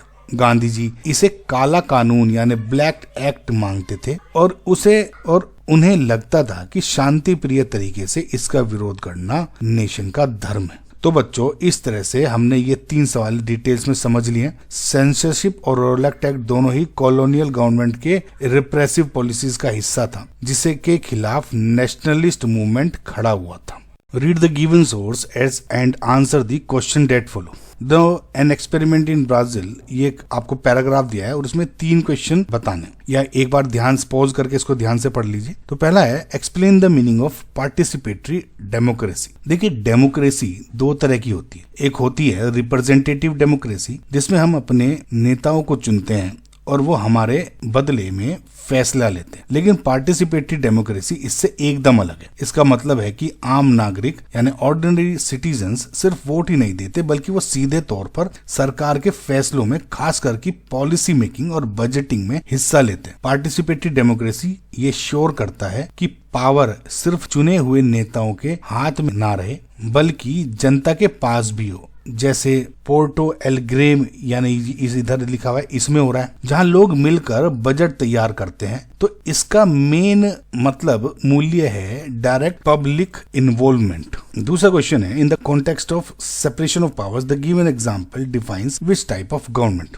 देखो, सेपरेशन ऑफ पावर्स का मतलब है कि सरकार की शक्तियां 3 हिस्सों में बटी हूं। लेजिस्लेचर यानी जो कानून बनाता है, एग्जीक्यूटिव जो कि कानून को इम्प्लीमेंट करता है, और तीसरा जुडिशरी जो कि न्याय देने का काम करता है। लेकिन पोर्टो एलग्रे जो एग्जाम्पल है वो पावर को वर्टिकली यानी लेवल वाइज बांटने की बात करता है। इसमें पावर को लोकल लेवल तक ट्रांसफर किया जा रहा है और आम लोग भी डिसीजन मेकिंग में शामिल हो रहे हैं। ये एग्जाम्पल है डिसेंट्रलाइज्ड गवर्नमेंट का, या फिर जिसको आप डिसेंट्रलाइजेशन ऑफ पावर भी बोल सकते हैं। डिसेंट्रलाइजेशन का मतलब है कि सेंट्रल और स्टेट गवर्नमेंट से पावर लेकर उसे लोकल गवर्नमेंट्स तक बांटना, ताकि ग्रास रूट्स लेवल पर लोग अपने मसले खुद हल कर सकें। पोर्टो एलेग्रे में, जो कि पैराग्राफ में दिया हुआ है, म्युनिसिपल काउंसिल के साथ एक पैरेलल ऑर्गेनाइजेशन चल रहा है जिसमें लोकल लोग बजट बना रहे हैं, जो कि पूरे तौर पर डिसेंट्रलाइजेशन है। नाउ थर्ड क्वेश्चन कि describe the structure of the system in which India is almost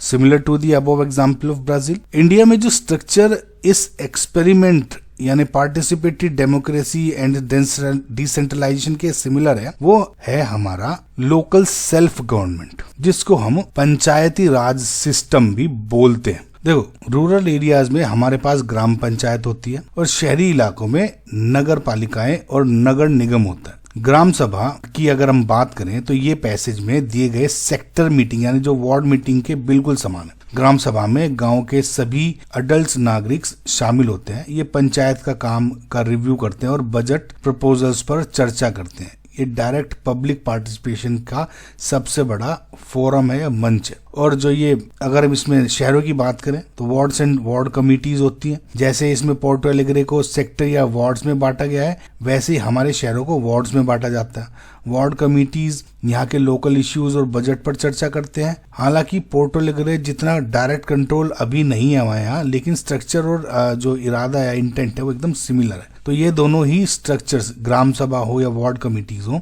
decentralisation के जरिए पावर को ग्रास रूट लेवल तक पहुंचाते हैं। और ग्राम सभा तो डायरेक्ट डेमोक्रेसी या पार्टिसिपेटरी डेमोक्रेसी का एक आइडियल एग्जाम्पल है। ये जो पैसेज में दी गई सेक्टर वार्ड मीटिंग्स के काफी मिलता जुलता आ रहा है। Okay, read the given source and answer the questions that follows. Loans from cooperatives, तो ये पैराग्राफ पढ़ें पॉज करके और क्वेश्चन देखते हैं। Cooperative societies come under which source of credit. देखो बच्चों, कोऑपरेटिव सोसाइटीज आती हैं फॉर्मल सेक्टर ऑफ क्रेडिट के अंदर। क्यों? क्योंकि ये रजिस्टर्ड होती हैं, गवर्नमेंट के रूल्स एंड रेगुलेशंस फॉलो करती हैं और बैंक से लोन लेकर आगे जनता को देती हैं। इनकी इंटरेस्ट रेट्स भी रेगुलेटेड होती है। Okay, now second is mention any 2 sources of capital of cooperative societies. देखो, कैपिटल वो पैसा होता है जिससे ये कोऑपरेटिव्स अपने लोन्स देते हैं। इसके 2 मेन सोर्सेज हैं। पहला है डिपॉजिट्स फ्रॉम मेंबर्स। जैसे कि पैसेज में बताया गया है कि मेंबर्स अपनी बचत यानी सेविंग्स कोऑपरेटिव में जमा करते हैं। ये डिपॉजिट ही कोऑपरेटिव का वर्किंग कैपिटल बनता है। और दूसरा सोर्स है loans from banks. Cooperative societies अपने मेंबर्स के डिपॉजिट्स को कोलेट्रल की तरह इस्तेमाल करके लार्ज लोन्स यानी बड़े कर्ज या तो बैंक से या फिर NABARD NABARD जैसे बड़े फाइनेंशियल इंस्टीट्यूशन से लेती है। ठीक है, तो ये हो गए 2 sources. Now third is explain the role of cooperative societies in increasing the income of farmers. Cooperatives का किसानों की इनकम बढ़ाने में बहुत इंपॉर्टेंट रोल होता है। इसके 3 बड़े तरीके हैं, यानी providing cheap and timely loans, diverse loan purpose, preventing डेब्ट ट्रैप। तो अगर आप पहले को देखो, providing cheap and timely loans यानी सस्ते और समय पर कर्ज देना। कोऑपरेटिव्स कम ब्याज पर और सही समय पर किसानों को लोन देती है। ये कर्ज